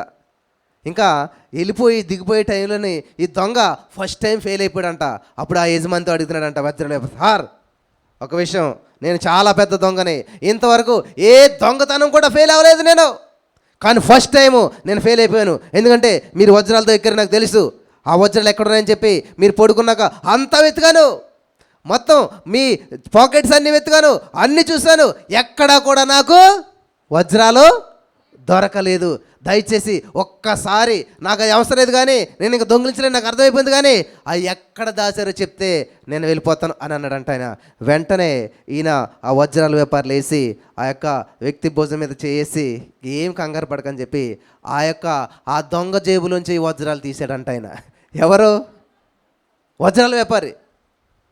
నువ్వు అన్నీ చూసావు కానీ నీ జేబులో నువ్వు చేయి పెట్టుకోలేదు, అన్నీ వెతికావు కానీ నీ జేబులో నువ్వు చూసుకోలేదు. ఎక్కడున్నాయంటే అవి నీలోనే ఉన్నాయి, నీ జేబులోనే ఉన్నాయని చెప్పాడంట ఆయన. హల్లెలూయా, హల్లెలూయా. ఈ రోజున అంతా తిరుగుతున్నారు కానీ, అన్ని ప్రయత్నాలు చేస్తున్నారు కానీ, నీలోనే ఉంది నీ సమస్యకు పరిష్కారం. నీవు పలకటంలోనే ఉంది నీ సమస్యకు పరిష్కారం, నీవు ప్రార్థించడంలోనే ఉంది నీ సమస్యకు పరిష్కారం. నీవు పలికితే కలుగుతుంది అది. హల్లెలూయా. కానీ నువ్వేం చేస్తున్నావు, అక్కడేం దొరుకుతుందేమో, ఇక్కడేం దొరుకుతుందేమో, ఆయన ఎక్కడ పెట్టాడు, కింద పెట్టాడు, పైన పెట్టాడు, తలలో పెట్టాడు, అవన్నీ వెతికాడు కానీ ఎక్కడ దొరకలేదు. చివరికి ఎక్కడ ఉందంట, అది ఆయన జేబులోనే ఉందంట. ఎంత నీ వజ్రాల వ్యాపారి ఆయన జేబులోంచి తీసి చేతితో పట్టుకుని హ్యాపీగా వెళ్ళిపోయాడంట. హల్లెలూయా. ఈరోజు నా ప్రియమైనటువంటి సహోదరి స్నేహితులారా, యేసు నేను ఎంతగానో ప్రేమించాడు. నీ ప్రతి సమస్యకు పరిష్కారం ఆల్రెడీ అయినప్పుడు సిద్ధం చేసేసాడు. ఈ సత్యం తెలుసుకున్న రోజున అద్భుతమైనటువంటి కార్యాలు మీరు చేయగలుగుతారు. మొదటి రాజుల గ్రంథం 17వ అధ్యాయం 10వ వచనం మనం చదివినట్లయితే అక్కడ ఒక అమూల్యమైన సత్యాన్ని పరిశుద్ధాత్మ దేవుడు మనకు తెలియజేస్తూ ఉన్నాడు. మొదటి రాజుల గ్రంథం 17వ అధ్యాయం చదువుదాం. మొదటి రాజుల గ్రంథం 17వ అధ్యాయం 10వ వచనం చదివినట్లయితే, అందుకు అతడు లేచి సారేపతినికి పోయి పట్టణపు గవని యొద్దకు రాగా ఒక విధవరాలు అచ్చట కట్టెలు ఏరుచుండుట చూసి ఆమెను పిలిచి త్రాగుటకై పాత్రలో కొంచెం నీళ్లు నాకు తీసుకొని రమ్మని వేడుకొనెను. హల్లెలూయా. ఈ స్టోరీ మీకు అందరికీ తెలిసి చాలాసార్లు విన్నారు కాబట్టి సింపుల్గా చెప్తాను. ఆ రోజుల్లో భయంకరమైన కరువు వచ్చింది. ఏలీ గారు ప్రార్థన చేశాడు, వర్షం కురిసి 3.5 సంవత్సరాలు అయిపోతుంది, విపరీతమైన కరువు వచ్చింది, పంటలు పండలేదు. అయితే గమనించవలసిన విషయం ఏంటంటే, ఎంత కరువు వచ్చిందంటే అందరి ఇంట్లో ఉన్నటువంటి తిండి పదార్థాలన్నీ అయిపోయినాయి. ఆ రోజుల్లో పిండి ఉండేటువంటిది. ఒక వృద్ధ విధవరాలు ఏం చేసిందంటే, వాళ్ళ మనవడు ఉన్నాడో కొడుకు మొత్తం మీద ఇంట్లో ఉన్నారు. అయితే అన్ని ప్రయత్నాలు అయిపోయినాయి. చివరికి ఒక రొట్టేసుకుని పిండి ఉందంట. కొంచెం కట్లేరికి వెళ్ళి ఆ రొట్టేసుకుని పెట్టేసి తినేసి చచ్చిపోతారని వచ్చిందంట ఆవిడ. అయితే ఈయన సేవకుడు వచ్చాడు. ఆయన అక్కడ కూర్చున్నాడు. చూసి ఆ ముసలావిని పిలిచి, అమ్మా నీ దగ్గర ఏమైనా ఉన్నదా? ఏమన్నాడండి? నీ దగ్గర ఏమైనా ఉన్నదా? నాకు కొంచెం ఒక రొట్టేసుకుని కొంచెం మంచినీళ్ళు పట్టుకురా అంటే ఎలాగుంటుంది అసలని? చచ్చిపోవటాకేమి సిద్ధంగా ఉంటే అది ఈయనకి పెట్టాలంటని ఎంత బాధ ఉంటుంది అసలేని. కానీ ఇంతకీ విచిత్రంగా దేవుడు మీ దగ్గర ఏమైనా ఉన్నదని అడిగింది ఎందుకని? ఆయన తింటా కాదు, వీళ్ళకి పెట్టడానికి. హల్లెలూయా. ఏలియా గారు ఏమన్నా ఉన్నదా, ఏమన్నా పెడతావని అడిగింది ఎందుకంటే ఈయనకి కావాల్సింది కాదు, ఆ రొట్టెలోనే ఆమె యొక్క కుటుంబ పోషణ దాగి ఉన్నది. హల్లెలూయా. ఆ పిండిలోనే ఆమె 3.5 సంవత్సరాల పోషణ దాగి ఉన్నది. విచిత్రమైన విషయం ఏంటంటే, ఆ పిండే ఆమె తింటే ఆ పూట అయిపోతుంది, ఆ పిండే ఆ సేవకునికి ఇచ్చినట్లయితే 3.5 సంవత్సరాలు వస్తుంది. హల్లెలూయా. ఇది తెలియక చాలామంది కానుకలు ఇచ్చిన వాళ్ళందరూ గొప్పడవుతుంది కానీ ఇచ్చిన వాళ్ళందరూ పేదలు అయిపోతున్నారు. అయిందా ఆవిడ? ఏమా సారేపేదరాలు మరి దేవుడికి ఇచ్చి పేదరాలు అయిపోయిందా? దేవుడికి ఇచ్చి ప్రాణం కోల్పోయిందా? మరేమైంది? దేవుని సేవకునికి ఇచ్చి ఆశ్రయించబడ్డదా? అడుగు తిన్నదా? బైబిల్లో ఉన్న విషయాలు అర్థం కాకపోవటం వల్ల మనకి ఎలా అనిపిస్తుంది అంటే, నిజమే వాళ్ళు చెప్పింది కరెక్టే కదా, మనం ఇస్తుంటే వాళ్ళు బాగుపడుతున్నారు కానీ మనం ఇంకా దిగజారిపోతూ ఉన్నాం. నీ ఇచ్చే మనసు చాలా ప్రాముఖ్యమైనటువంటిది. ఈమె మనస్ఫూర్తిగా నిజంగా దేవుని మీద ఆధారపడి ఈయన సేవకుడు ఈయన చెప్పింది చేద్దామని చెప్పి లోబడి ఖచ్చితంగా ఆ ఉన్న పిండి అంతా రొట్టేసుకొచ్చి ఆయనకి ఇచ్చింది. విచిత్రమైన విషయం ఏంటంటే, ఇంటికి వెళ్ళేసరికి ఎంత పిండి అయితే తీసిందో అంత పిండి మళ్ళీ వచ్చిందంట. సరైన మళ్ళీ రొట్టేసింది, మళ్ళీ వచ్చింది, మళ్ళీ మళ్ళీ అలాగా ఆ 3.5 సంవత్సరాలు ఆ పిండే అయిపోలేదంట. హల్లెలూయా. హల్లెలూయా. నిజంగా నా ప్రియమైనటువంటి సహోదరి స్నేహితులారా, నేను ఈరోజు చెప్పగలుగుతాను నా జీవితంలో, మరి నాకు ఆ రోజుల్లో 5 రూపాయలు అంటే చాలా ఎక్కువ. ఎప్పుడైనా 5 రూపాయలు ఇచ్చేవారు మాకు మా తల్లిదండ్రులు. ఆ 5 రూపాయలు పట్టుకుని ఇలా ఆనందంతో దేవుని కానుకలు వేసేసేటువంటి నా దగ్గర ఎప్పుడు కూడా ఏమీ ఉండేటువంటిది కాదు, కానీ ఉన్న దాంట్లోనే దేవుడికి ఇచ్చేసేటువంటి వాడిని.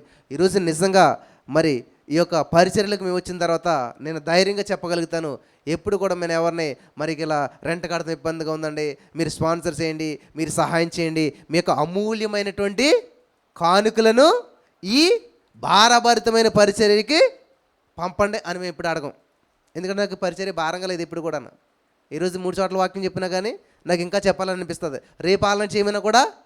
ఎందుకంటే నా కాడి సులువుగాను ఎలా ఉంటుంది అంటే తేలిక ఉంటుంది, సులువుగా ఉంటుంది. దేవుడు మోపిన కాడైతే నీకు సులువుగా ఉంటుంది, నీకు నువ్వు మోసే కాడైతే నీకు భారంగా ఉంటుంది. హల్లెలూయా. కాబట్టి మిమ్మల్ని ఎవరైనా సరే మా పరిచర్య భారభరితమైందని అంటే ఆ భారంలో మీరు పాలు పంచుకోవద్దు కదా. మరి ఏం కావాలి మీకు? సులువుగా ఉన్న దాంట్లోనే మీరు కూడా సులువుగా ప్రయత్నం చేయండి, సులువుగా ప్రవేశించండి. హల్లెలూయా. హల్లెలూయా. కాబట్టి దేవుడు ఏదైనా సరే ఏం చేస్తాడంటే, విశాలమైన మంచి దేశము, మంచి పరిచర్య, మంచి జీవితము, మంచి ఉద్యోగము, విశాలమైనటువంటిది ఇస్తాడు దేవుడు. ఆమేన్. ఆమేన్. కాబట్టి ఇక్కడ మనం చూసినట్లయితే ఆ యొక్క ఏలియా గారికి ఆవిడ ఎప్పుడైతే ఆ రొట్టె పెట్టిందో ఆవిడ కుటుంబము మరి 50 మంది ఉంటారో ఎంతమంది ఉంటారో తెలియదు కానీ 3.5 సంవత్సరాలు పోషించబడ్డారంట. నేను కూడా నా చిన్నతనంలో నాకున్న యావత్తు కూడా మరి దేవుని సందులో పెడతా వచ్చినప్పుడు ఆ సమయంలో మాకు ఏమీ చాలా ఇబ్బందిగా ఉండేది, కానీ దేవుడికి ఆనందంగా ఇచ్చినప్పుడు ఈ రోజున దేవుడు మాకు సమృద్ధినిస్తా వచ్చినాడు. హల్లెలూయా, హల్లెలూయా. మరి ఏ లోటు లేకుండా ఏ విషయంలో మీరు అడుగు ఊహించడానికంటే గొప్ప కార్యాలు దేవుడు చేస్తాడు.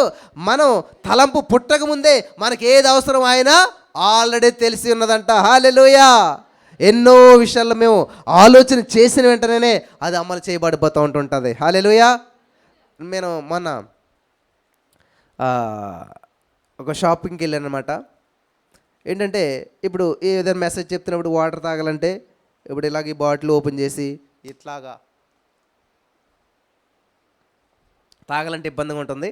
అట్లా కాకుండా మంచిగా ఇలా స్ట్రా వచ్చి వాటర్ తాగేది ఉంటే బాగుంటుంది అనుకున్నాను.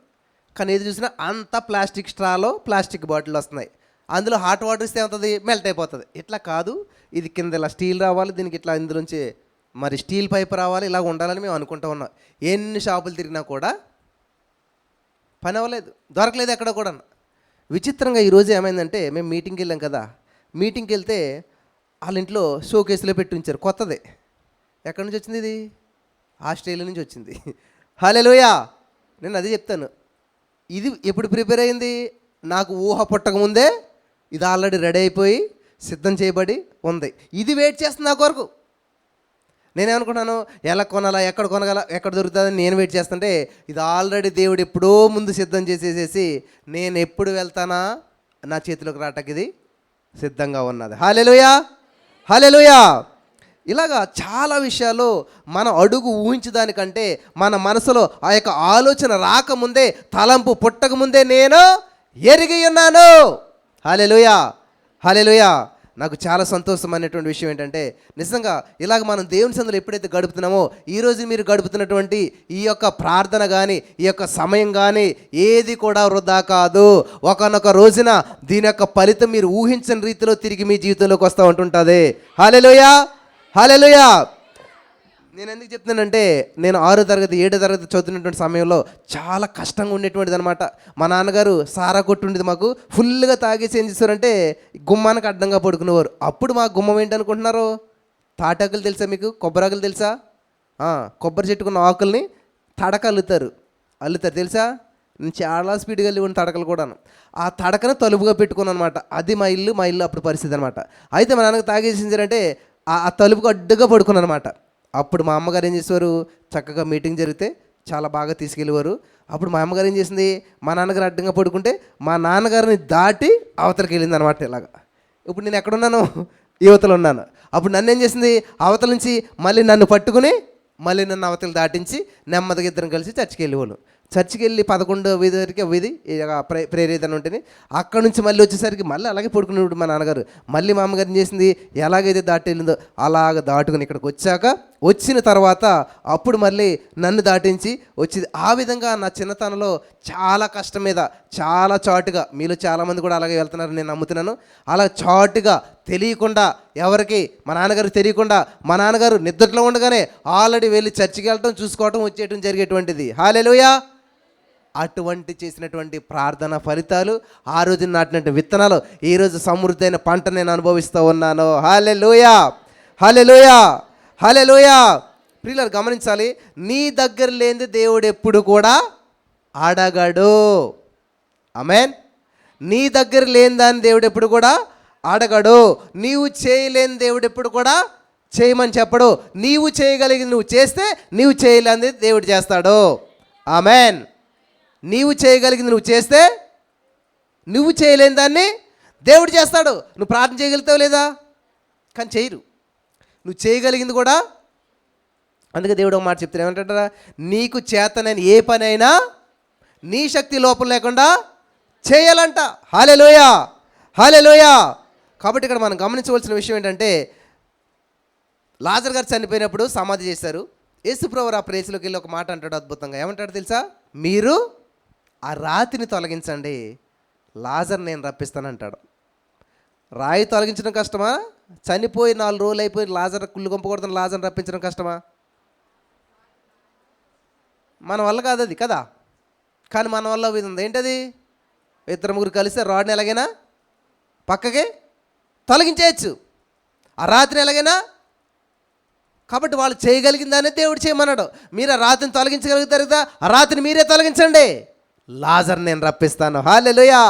లాజర్లోకి జీవాన్ని నేను రప్పిస్తాను, లాజర్లోకి నేను మరి ఆ యొక్క బ్రతకటాన్ని నేను చేస్తాను. కాబట్టి ఈ రోజున మీ అప్పు ఎంతైనా, మీ సమస్య ఎంతైనా, మీ రోగం ఎంతైనా, మీ జీవితంలో పరిస్థితులు ఎటువంటివైనా సరే, ఈ రోజున మీరు ఏం చేయాలి తెలుసా? ఏం చేయాలి? మీరు చేయగలిగింది ఏంటంట? ప్రభు చేతిలో పెట్టాలి, ప్రార్థించాలి, పలకాలి. హల్లెలూయా, హల్లెలూయా. అద్భుతం చేయటం దేవుని వంతు, కార్యం చేయటం ఆయన వంతు, పలకటం నీ వంతు. హల్లెలూయా. మోసే నీ కర్రెత్తు, అంతే. నువ్వు చేయవలసిందల్లా నీ కర్రెత్తు. ఆ సముద్రం ఎలా పాయలవుతుందో, ఎక్కడి నుంచి అవుతుందో, ఎలాగవుతుందో అంతా నీకు అనవసరం. నువ్వు చేయవలసింది నువ్వు చేస్తే, నువ్వు చేయలేనిది దేవుడు చేస్తాడనమాట. నువ్వు చేయవలసింది కూడా దేవుడు చేయాలంటే అది ఎప్పటికీ జరగదు. హల్లెలూయా, హల్లెలూయా. ఇక్కడ మీరు గమనించినట్లయితే ప్రియులారా, మరి ఎప్పుడైతే ఏలియా ఏమైనా ఉన్నదని అడిగితే ఆ పిండిచ్చిందో ఆవిడ జీవితంలో 3.5 సంవత్సరాల అద్భుతం చూసింది. తర్వాత మనం చూసినట్లయితే హన్నా గారు దేవుని సంధికి వచ్చింది, ప్రార్థన చేస్తూ ఉంది. ఆమె దగ్గర ఏమైనా ఉన్నదంటే, అసలు నాకు పిల్లలే లేరయ్యా, నేను గొడ్రాలుతాను, నా దగ్గర ఏముంటుంది. కానీ ఒక సమయలు ఉన్నాడంట. ఆ సమయలు ఏం చేసిందంట ఆవిడ? నా దగ్గర ఇదే ఉంది అని చెప్పి ఆ సమయల్ని దేవుని సంధిలో పెట్టేసిందంట. దేవుడు తర్వాత ఏం చేయాడు తెలుసా? 3 కొడుకులు, 2 ఆడపిల్లలు, 2 కూతుర్లు, 5 బిడ్డలను ఇచ్చాడంట. నీ దగ్గర ఉన్నదే నీకు పనికి రాలేనప్పుడు అది దేవుని సంధిలో విత్తినట్లయితే దానికి రెట్టింపు రెట్టింపు ఆశీర్వాదాలు దేవుడు నీ జీవితంలో అనుభవించడానికి సహాయం చేస్తాడు. హల్లెలూయా, హల్లెలూయా, హల్లెలూయా. ఇక్కడ మరి మార్కు సువార్త 10:46 చూసినట్లయితే భర్తమై జీవితాన్ని మనం చూస్తూ ఉంటుంటాం. భర్తమై అంట యేసుక్రీస్తు ప్రభువు అలా వెళ్తుంటే చూసి ఏం చేస్తున్నాడంటే, నజరేయుడా, దావీదు కుమారుడా. ఏం కావాలంటే ఆయనకి? ఏం కావాలంటే, వారు ఎరుకో పట్టణంలోకి వచ్చిరి. ఆయన తన శిష్యులతోనూ బహుజన సమూహములతోనూ ఎరుకో నుండి బయలుదేరి వచ్చుచుండగా తీమాయి కుమారుడుకు భర్తమయ్యి అను గుడ్డివాడు భిక్షకుడు త్రోవ పక్కన కూర్చుండెను. హల్లెలూయా, హల్లెలూయా. ఏం కావాలంటే ఆయనకి ఇప్పుడు ఏం కావాలి? చూపు కావాలి, అంతే కదా. గుడ్డివాడికి ఏం కావాలి? చూపు కావాలి. అయితే దేవుడు ఎక్స్పెక్ట్ చేస్తున్నాడు, చూపు ఇవ్వటానికి దేవుడు సిద్ధంగా ఉన్నాడు. కానీ జాగ్రత్తగా గమనించాలి. భర్తమయ్య దగ్గర ఏమన్నది? ఇప్పుడు కళ్ళు పని చేయట్లేదు, కంటి లోపం ఉంది, కానీ నోరు పనిచేస్తుంది. నువ్వు నోటిని ఉపయోగించే చూపుని పొందుకుంటావు. హల్లెలూయా. నీ దగ్గర పని చేయని దాని గురించి ప్రభు ఆశించట్లేదు. నీ దగ్గర పని చేసే ఒక పార్ట్ ఉంది. ఏంటది? కళ్ళు పని చేయట్లేదు, సరే, మన నోరు పని చేస్తుంది కదా. కాబట్టి ఆయన ఏం చేశాడు? పని చేయని కళ్ళును పట్టించుకోకుండా పనిచేస్తున్న నోరును ఉపయోగించి నజరేయుడైన దేవుడు కుమారుడా. హల్లెలూయా. ఎప్పుడైతే నోటును ఉపయోగించాడో, ఈయన చేయగలిగింది నేను చేశాడో, ఈయన ఏం చేయగలుగుతాడు? మాట్లాడగలుగుతాడు, కేకలేయగలుగుతాడు, కానీ చూడలేడు. కానీ దేవుడు ఏం చేయడు తెలుసా? ఈయన చేయగలిగింది నేను చేశాడు, ఈయన చూడలేనిది దేవుడు చూసేలా చేశాడు. హల్లెలూయా, హల్లెలూయా, హల్లెలూయా. కాబట్టి ఈ రోజున నా ప్రియమైనటువంటి సహోదరి స్నేహితులారా, నీవు చేయగలిగింది నువ్వు చేస్తే నీవు చేయలేని దాన్ని దేవుడు చేస్తాడు. చూడండి, దావీదుకి గొల్లియతుకి పెద్ద యుద్ధం వచ్చింది, మన అందరికీ తెలుసు. కానీ దావీదు చేయగలిగింది ఒకటే అక్కడ. ఏంటది? వరిసెలు తిప్పటం. అంతకుమించి ఏమి రాదు ఆయనకి. అర్థమైందా? కత్తిపట్టి యుద్ధం చేయటం, లేకపోతే కవసాలు వేసుకోవడం, ఇది ఏమీ రాదు. కానీ ఒకటి వచ్చి ఆయనకి ఏంటంట? వరిసెలు తిప్పటం. అప్పుడు అంటున్నాడు మాట దావీదు, ప్రభా, నేను చేయగలిగింది నేను చేస్తాను, నేను చేయలేదు నువ్వు చేయి. కాబట్టి దావీదు వరిసెలు తిప్పటం వచ్చు, పెర్ఫెక్ట్. అందులోను దాన్ని తిప్పి తిప్పి కొట్టాడు. సరిగ్గా ఎక్కడ తగలాలో అక్కడ తగిలేలా చేసింది ఎవరు? దేవుడు. యాక్చువల్గా మనం ఎవరినైనా మనిషిని దెబ్బ కొడతాడు, వెనక్కి పడాలి. కానీ ఆయన ఎలా పడుతున్నాడు? గొల్లియతు ముందుకు పడుతున్నాడు. అంటే మనకు ఎలాగనిపిస్తుంది అంటే, దావీదు వేసిన రాడుకే వాడు గొల్లియతు పడిపోయాడు అనుకుంటాం, కానీ రాడు దెబ్బ కాదు. దావీదు వేసినటువంటి రాడ్ కంటే ముందు దేవుడు గొల్లియతు వెనకాల ఉన్నాడు. వెళ్ళి గొల్లియతు వెనకాల ఉండి ఈ దావీదు ఎప్పుడు రాడేస్తాడా అని చూస్తూ ఉన్నాడు. ఆ రాడు వేసిన వెంటనే ఆ రాడు కంటే ముందు గొల్లియతు నెత్తి మీద మొట్టుగా వేశాడు దేవుడు. హల్లెలూయా. ఆ దెబ్బకు ఆయన ఏం చేశాడు? ముందుకు పడి చచ్చిపోయాడు. చూసి వాళ్ళకి ఏం కనిపిస్తుంది? అయ్యి బాబు, దావీదు రాడులు తగిలి చచ్చిపోయాడు అనిపిస్తూ ఉంది. వాస్తవానికి వాడు చచ్చిపోయింది ఎలాగంటే దేవుని యొక్క హస్తము వాడి మీద పడటం వల్ల చనిపోయాడు. వెంటనే దావీదు ఏం చేశాడు? గొల్లియతు తలకాయ నరికేశాడు. కాబట్టి ఈరోజున నువ్వు చేయగలిగింది నువ్వు చేస్తే నువ్వు చేయలేని దాన్ని దేవుడు చేస్తాడు. హల్లెలూయా, హల్లెలూయా. కాబట్టి నీలో ఆశని ఎప్పుడు కూడా కోల్పోవద్దు. రీసెంట్గా ఒక న్యూస్ వచ్చింది. ఏంటంటే 15 మంది సముద్రంలో వేటకెళ్ళారంట.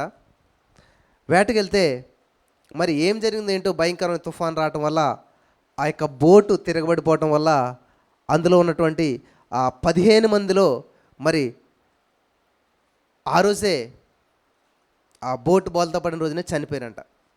అందులో ఒక వ్యక్తి మాత్రం 5 రోజులైనా కూడా బ్రతికే ఉన్నాడంట. 5 రోజుల తర్వాత ఏదో బోట్ వెళ్తుంటే ఆ బోట్లో ఉన్న వాళ్ళు సహాయం చేసి ఆయన రక్షించారంట. రక్షించిన తర్వాత అడిగారంట ఆయన్ని, అసలే ఇంత సముద్రం, ఇటు ఒడ్డు లేదు, దరి లేదు, ఆహారం లేదు, అసలు మరి ఎలాగా నువ్వు ఉండగలిగావు అంటే ఆయన అన్నాడంట, నాకు చేతనైనది ఈత కొడతాం, కాబట్టి నాకు ఊపిరినంత వరకు, నాకు శ్వాస ఉన్నంత వరకు, నేను మరి చేయగలిగినంత వరకు నేను ఈత కొడతానే ఉందాం. దేవుడు ఏదో విధంగా సహాయం చేస్తాడు. ఒకవేళ నేను ఈ పని చేయకుండా ఉంటే వెంటనే చనిపోతాను. కాబట్టి వెంటనే చనిపోవటం ఎందుకు? నా బలమంతా క్షీణించాక, నా యొక్క సామర్థ్యం నశించాక, నేను చేయలేను, నా వల్ల కాదు అన్నప్పుడు ఆటోమేటిక్గా అప్పుడు నేను చనిపోతాను. కానీ ఇప్పుడు నేను ఈత కొట్టగలుగుతాను కదా, సరే ఈత ఉందాం, ఏదో దగ్గరికి వెళ్దాం అని చెప్పి ఆయన ఏం చేస్తున్నాడు? ఒక ఆశతోటి ఆ రెక్కలు ఆడిస్తానే ఉన్నాడంట. 5 రోజులకి ఏదో అటు ఓడ వెళ్తా ఏంటి ఇలాగ ఉందని చెప్పి దగ్గరికి వెళ్ళేసరికి మనిషి కాపాడటం జరిగిందంట. హల్లెలూయా, హల్లెలూయా. ఆశ నిన్ను బ్రతికిస్తుంది. ఈ మిగతా వాళ్ళు ఎప్పుడైతే బోటు తిరగబడ్డదో వాళ్ళందరికీ అయ్యి బాబు, ఇంత మహాసముద్రంలో పడ్డామే, ఇంత భయంకరమైన తుఫానే, ఇలాంటి సమస్యలు మనం ఇంకెలా బయటపడతామని చెప్పి అందరికీ ఆ యొక్క బీభత్సమైనటువంటి స్ట్రెస్ ఎక్కువైపోయి హార్ట్ అటాక్ లాగా వచ్చేసేసి అందరూ ఆ యొక్క ఆందోళనలో పడిపోయి బెబ్బేలెత్తిపోయి అందరూ కూడా అక్కడికక్కడే ఆ క్షణంలోనే మరణించారంట. శ్రమ దినమున నీవు కృంగిన ఎడల నువ్వు చేతకానివాడు. వాళ్ళంతా కృంగిపోయారు, లొంగిపోయారు, చేతకాని వాళ్ళు అయిపోయారు, ఏమీ చేయలేక చనిపోయారు అనమాట. నిజంగా నువ్వు ఎప్పుడైతే దేవుని మీద ఆధారపడతావో, దేవుని వైపు చూస్తావో అద్భుతమైన ఫలితాలు చూస్తావు. బాలుడు నడవలసిన త్రోవను వానికి నేర్పించు, వాడు పెద్దవాడైనప్పుడు దాని నుంచి తొలగిపోడు. అందుకనే పౌలు గారు ఏమంటాడంటే, మిమ్మల్ని చిన్నపిల్లల వలె పాలతో, నేను వాక్యం అనే పాలతో మిమ్మల్ని పెంచుతున్నాను. హల్లెలూయా. నా యొక్క ఆలోచన కూడా అదనమాట. ఇప్పుడు వచ్చిన వాళ్ళందరికీ పలానా సహోదరి పలానా problem in the name of Jesus ఇప్పుడే విడుదల ఖచ్చితంగా విడుదల పొందుకుంటారు. ఎందుకంటే విశ్వాసంతో మీరు వస్తారు, నేను దేవుని యొక్క ఆత్మచేత నేను పలుకుతున్నాను, అద్భుతం జరుగుతుంది. ఆ రోజు నువ్వు వెళ్ళిపోతావు అద్భుతంతో. కొంతకాలం నువ్వు ప్రార్థన చేయవు, ఏమి చేయవు, నీళ్ళంతా ఊడ్చిపెట్టి ఉంటుంది. తర్వాత ఏమవుతుందంటే ఈ విడిచిపెట్టిన దెయ్యంగాడు మళ్ళీ నీ దగ్గరికి వస్తాడు. వచ్చిన తర్వాత చూస్తారు, అరే ఎంత నీట్గా ఉందిరా బాబు ఇది, నేను అప్పుడు ఒక్కడనే ఉన్నాను కానీ ఇప్పుడు ఏం చేద్దాం అని ఇంకో 7గురిని తీసుకుని వచ్చి గతంలో కంటే నీ జీవితం ఇప్పుడు ఏమైంది. అందుకనే చూడండి, అద్భుతాలు పొందుకున్న వాళ్ళ జీవితం కొంతకాలం బాగానే ఉంటుంది కానీ తర్వాత మొదటకంతే 7 అంతల గందరగోళంలోకి వెళ్ళిపోతారు వాళ్ళు. వింటున్నారా? కాబట్టి ఏం చేయాలంట? నడవవలసిన త్రోవను వాళ్ళకి నేర్పించాలి. నల్గొండలో ఒక సంఘటన జరిగింది, మీరు చూసే ఉంటారు. మంచి స్కూలు, అందులో ఒక ప్రిన్సిపాల్ 45-47 సంవత్సరాలు ఒక ఆవిడ ఈ పిల్లలు అల్లరి చేస్తున్నారని చెప్పేసి, ఒరే ఇలా చేయకూడదని మందలించింది, వింటలేదు. వాళ్ళ పేరెంట్స్ని పిలిచి, అమ్మ ఇదిగో వీళ్ళు చిన్నపిల్లలు 10th క్లాస్ అయినా కూడా ఇలా అల్లరి చేస్తున్నారు, ఇలా చేస్తున్నారు అని చెప్పి, వీళ్ళకి హాస్టల్ ఉంటే కుదరదు, తీసుకుపోండి అది ఇది మందలిస్తే వాళ్ళ పేరెంట్స్ కూడా మాకు చెడ్డ పేరు చేస్తున్నారు ఏంటి ఇలాగని చెప్పి మందలించారు. ఇది కక్షగా పెట్టుకున్నటువంటి వాళ్ళు ఏం చేశారంటే ఈవిడ ఎక్కడుంటుంది ఏంటి ఈ బ్యాక్గ్రౌండ్ అంతా వెరిఫికేషన్ చేసుకుని పాప మా ప్రిన్సిపాల్ హైదరాబాద్లో ఏదో పని ఉంటే వాళ్ళ హస్బెండ్ వచ్చారు, ఇద్దరు వచ్చిన తర్వాత ఆమె స్కూల్ ఉందని వెళ్ళిపోయింది, వాళ్ళ హస్బెండ్ ఆగిపోయాడు. ఇదంతా గమనించినటువంటి ఇద్దరు కుర్రోళ్ళు ఏం చేశారంటే, సరే స్కూల్లో ఫీజులు అందరూ కడుతున్నారు కాబట్టి మేడం దగ్గర డబ్బు బాగా ఉంటుంది అని చెప్పి ఆమె ఒంటరిగా ఉన్నప్పుడు ఆమె ఇంటికి వెళ్ళి ఆమె వెనకాల డోరు కిచెన్ డోర్ ఓపెన్ చేసి ఉంటే ఆ కిచెన్లో డోర్లోంచి ఒకడినేమో బయట పెట్టి నువ్వు ఇక్కడ చూడ ఎవరంటే నాకు ఇన్ఫర్మేషన్ ఎవరని చెప్పి వీడేం చేశాడు, కిచెన్ డోర్లోంచి వెళ్ళాడు. వెళ్ళిన వెంటనే ఆ డబ్బు అక్కడ ఉన్నది తీసుకుని వచ్చేద్దారు అనుకున్నాడు. మరి ఏం చేశాడు, తీసుకుందిలోకి ఆవిడ ఎవరితో ఫోన్ మాట్లాడి ఆవిడ సడన్గా చూసి ఏ బాబు బాబు అని పిలుస్తూ ఉందన్నమాట. అంటే స్టూడెంట్గా తెలుసు కదా, అయ్యి బాబు ఈమె చూసేసింది తెలిసిపోద్దని చెప్పి ఆల్రెడీ వాడు ఏం చేశారంటే ఒక మాస్క్ కొనుక్కున్నాడు. ఇవన్నీ ప్రిపేర్డ్గా వారం రోజులు బట్టి ఎక్కడ సీసీ కెమెరాలు ఏంటని చెప్పేసి అన్నీ చాలా జాగ్రత్తగా 15 సంవత్సరాలు అడిగి ఎంతకని వాడు వెళ్ళి ఆవిడ మీద ఏం చేశాడంటే ఆ కత్తి తీసుకుని వెంటనే దాడి చేయటం ప్రారంభించాడు. దగ్గరికి 27 సార్లు ఎంతో పొడిచాడు ఆవిడని. అక్కడికక్కడే కిచెన్లో పడి ఆవిడ చనిపోయింది. వెంటనే ఆ డబ్బంతా పట్టుకుని ఆవిడ దగ్గర ఉన్నటువంటి ఆ ఫోన్ తీసుకుని వెళ్ళిపోయారు. పోలీసులు ఎంత వెతికినా ఎక్కడా చిన్న ఆనవాళ్ళు దొరకట్లేదు, ఎక్కడా చిన్న క్లూ దొరకట్లేదు. ఎవరు చేశారు, ఎలా జరిగింది, ఎందుకు జరిగింది, ఎంత ప్రయత్నించినా కూడా దొరకట్లేదు. కడకి చివరిగా ఎవరితో ఫోన్ మాట్లాడిందా, ఏం మాట్లాడిందంటే బాబు బాబు ఎవరి బాబు ఎవరితోటి ఏంటి ఎవరిని బాబు అంటది అంటే ఆ స్కూల్లోకి వెళ్ళిన తర్వాత చెప్పారన్నమాట, ఇలాగా పిల్లల్నే పిలుస్తుంది ఆవిడ, ఎవరన్నా బాగా అల్లరి చేస్తే వాళ్ళని ఇట్లాగా బాబు అని పిలుస్తుంది అంటే ఎవరికి అని స్కూల్ అంతా ఎంక్వైరీ చేస్తే ఎవరన్నా స్కూల్కి మానేశారా అంటే ఒక 5 రావట్లేదంట. అందులో 2 చూసినట్లయితే రావటం మానేశారు. వాళ్ళు ఏం చేస్తున్నారంటే చాలా విచ్చలవిడిగా డబ్బు ఖర్చు పెడుతూ ఉన్నారు. ఇదంతా గమనించినటువంటి పోలీసులు వాళ్ళని ఎలాగైతే ఒక బైక్ మీద పట్టుకుంటే వాళ్ళ దగ్గర 1,50,000 ఎంత దొరికాయంట. ఆ డబ్బులు చూస్తే ఎలాగున్నాయి, రక్తపు మార్క. ఏంటి రక్త మార్గం టెస్ట్ చేసి చూస్తే ఈవిడిదనమాట. అప్పుడు వాళ్ళిద్దరిని తీసుకెళ్ళి వాళ్ళ వేలో వాళ్ళు ఇంట్రాగేషన్ చేస్తే మొత్తం అంతా చెప్పేశారు మాట. వాళ్ళు ఎలా జరిగిందో ఏం చేశారో ఇదంతా కూడా. వాళ్ళకి డబ్బు అవసరమైంది, మంచి ఫోన్ కొనుక్కోవాలి, మంచి బండి కొనుక్కోవాలి, ఎలాగా ఏంటి అని చెప్పి ఆలోచన చేసి మరి ఈవిడ ఎలాగ మనల్ని ఇబ్బంది పెడుతుంది, ఇలాగా మనల్ని టార్చర్ పెడుతుంది, ఇలా చేస్తుందని చెప్పి ప్లాన్ వేసి ఇదంతా చేశారు. ఇప్పుడు వాళ్ళని శిక్షించడానికి కూడా అవకాశం, ఎందుకంటే వాళ్ళు చిన్నోళ్ళు, అందుకని వాళ్ళ పేర్లు చెప్పట్లేదు, ఏమీ లేదు. ఈ విషయం నేను ఎందుకు చెప్తున్నానంటే ప్రియులారా, బాలుడు నడవలసిన త్రోవను వానికి నేర్పించాలి. జ్ఞానం గల కుమారుడు తన తండ్రిని, బుద్ధి లేని కుమారుడు తన తల్లిదండ్రులకు అవమానం తెస్తాడు, దుఃఖం తెస్తాడు, బాధ తెస్తాడు. కాబట్టి ఈ రోజున మీ పిల్లలు ఎవరితో సహవాసం చేస్తూ ఉన్నారు, మీ పిల్లలు ఏం మాట్లాడుతూ ఉన్నారు, మీ పిల్లలు ఏం చేస్తున్నారు, చాలా జాగ్రత్తగా అబ్జర్వేషన్ చేయాలి. లేనట్లయితే ఆ బాలుడు నడవలసిన త్రోవలో వారికి నడిపించకపోయినట్లయితే వాళ్ళ యొక్క గమ్యం చాలా ఘోరంగా ఉంటుంది. సమాజం అంతా కూడా చాలా భయంకరమైనటువంటి పరిస్థితిలో వెళ్ళిపోతూ ఉన్నది. దేవుని వాక్యం లేకపోతే వాళ్ళు ఎప్పటికీ కూడా సర్వై అవ్వలేరు. కాబట్టి అందుకనే ఏదో మీరు వచ్చి వెళ్ళిపోతున్నారు అనుకోకుండా కానీ ఖచ్చితంగా మీ పిల్లల్ని కూర్చోబెట్టండి, మీ పిల్లల్ని అలవాటు చేయండి, కుటుంబ సమేతంగా రావటానికి అలవాటు చేసుకోండి. ఈ యొక్క ఖచ్చితంగా 9 గంటల ప్రేయర్లో, ఆన్లైన్ ప్రేయర్లో ఖచ్చితంగా మీ కుటుంబ సమేతంగా ఉంచి వాళ్ళని ఇక్కడ కూర్చోబెట్టి నిద్రపోతారు, అలవాటు చేయండి. ఒకనొక రోజున ఒకనొక వాక్యం వాళ్ళ జీవితాన్ని పట్టుకుంటుంది.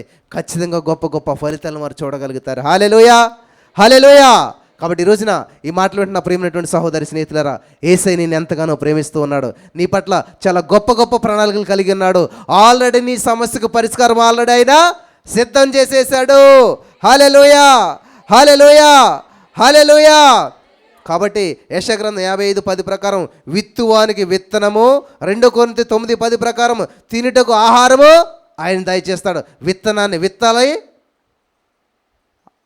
విన్నారా, విత్తనాన్ని విత్తాలి, లేకపోతే పంట రాదు మనకి. ఆహారాన్ని భుజించాలి, అంతేగాని ఆహారం విత్తనాన్ని తినడం ఎలా చేశారంటే రివర్స్ అవుతుంది. కాబట్టి ఈ రోజున దేవుని యొక్క వాక్యం ప్రకారం మనం జీవిందాం. దేవుడు మన దగ్గర నుంచి ఆశించేటువంటిది ఒకటి ఉన్నది. ఎటువంటి పరిస్థితుల్లో ఉన్నా ఏంటంటే అది విశ్వాసము. హల్లెలూయా, హల్లెలూయా. నేను విశ్వాసం కలిగి ఉన్నాను. నీ దగ్గర ఏమైనా ఉన్నదా అని అడుగుతున్నాడు దేవుడు. ఏం చెప్తారు మీరు? ఉన్నదే ఏంటంట? విశ్వాసం. హల్లెలూయా. విశ్వాసం లేకుండా దేవునికి ఇష్టడైనట అసాధ్యం. నేను విశ్వాసం కలిగిన వ్యక్తిని, నేను దేనైనా సాధిస్తాను, నేను దేనైనా పొందుకుంటాను. హల్లెలూయా, హల్లెలూయా. మరి ఈరోజు ఈ యొక్క వాక్యం ద్వారా పరిశుద్ధాత్మ దేవుడు మనందరితో మాట్లాడి బలపరచడని నేను నమ్ముతున్నాను. కాబట్టి మీ దగ్గర ఏదైనా ఉన్నదా అంటే మా దగ్గర ఉన్నదే, ఖచ్చితంగా మేము బలపడుతున్నాము, అనేక మందిని మేము బలపరుస్తాము. ఆమెన్. కాబట్టి జీసస్ ఆల్మైటీ గాడ్ మినిస్ట్రీలో కనెక్ట్ అయినటువంటి వారు ఎప్పుడు కూడా వాళ్ళ సమస్యల కోసం ప్రార్థించుకునే వారిలాగా ఉండకూడదు. వేరేం చేయాలి తెలుసా? ఇతరుల సమస్యల కొరకు వీళ్ళ ప్రార్థించే వారిలాగా ఉండాలి, ఇతరుల సమస్యలు వీళ్ళ పరిష్కరించేలా ఉండాలి. ఆమెన్. అటువంటి భాగ్యం ఈ వాక్యం వినిచిన వారందరికీ ఆన్లైన్లో చూసినట్లయితే దగ్గర 500 మంది పైన ఉన్నారు. మరి ఇది కొన్ని వేల మందికి లైవ్ ప్రోగ్రామ్ వెళ్తుంది కాబట్టి ఖచ్చితంగా మీరంతా కూడా ఈ వాక్యం మరలా వినండి, అనేక మందికి వినిపించండి. ప్రతి సమస్యకు ఆల్రెడీ పరిష్కారం దేవుడు ఇచ్చేశాడు.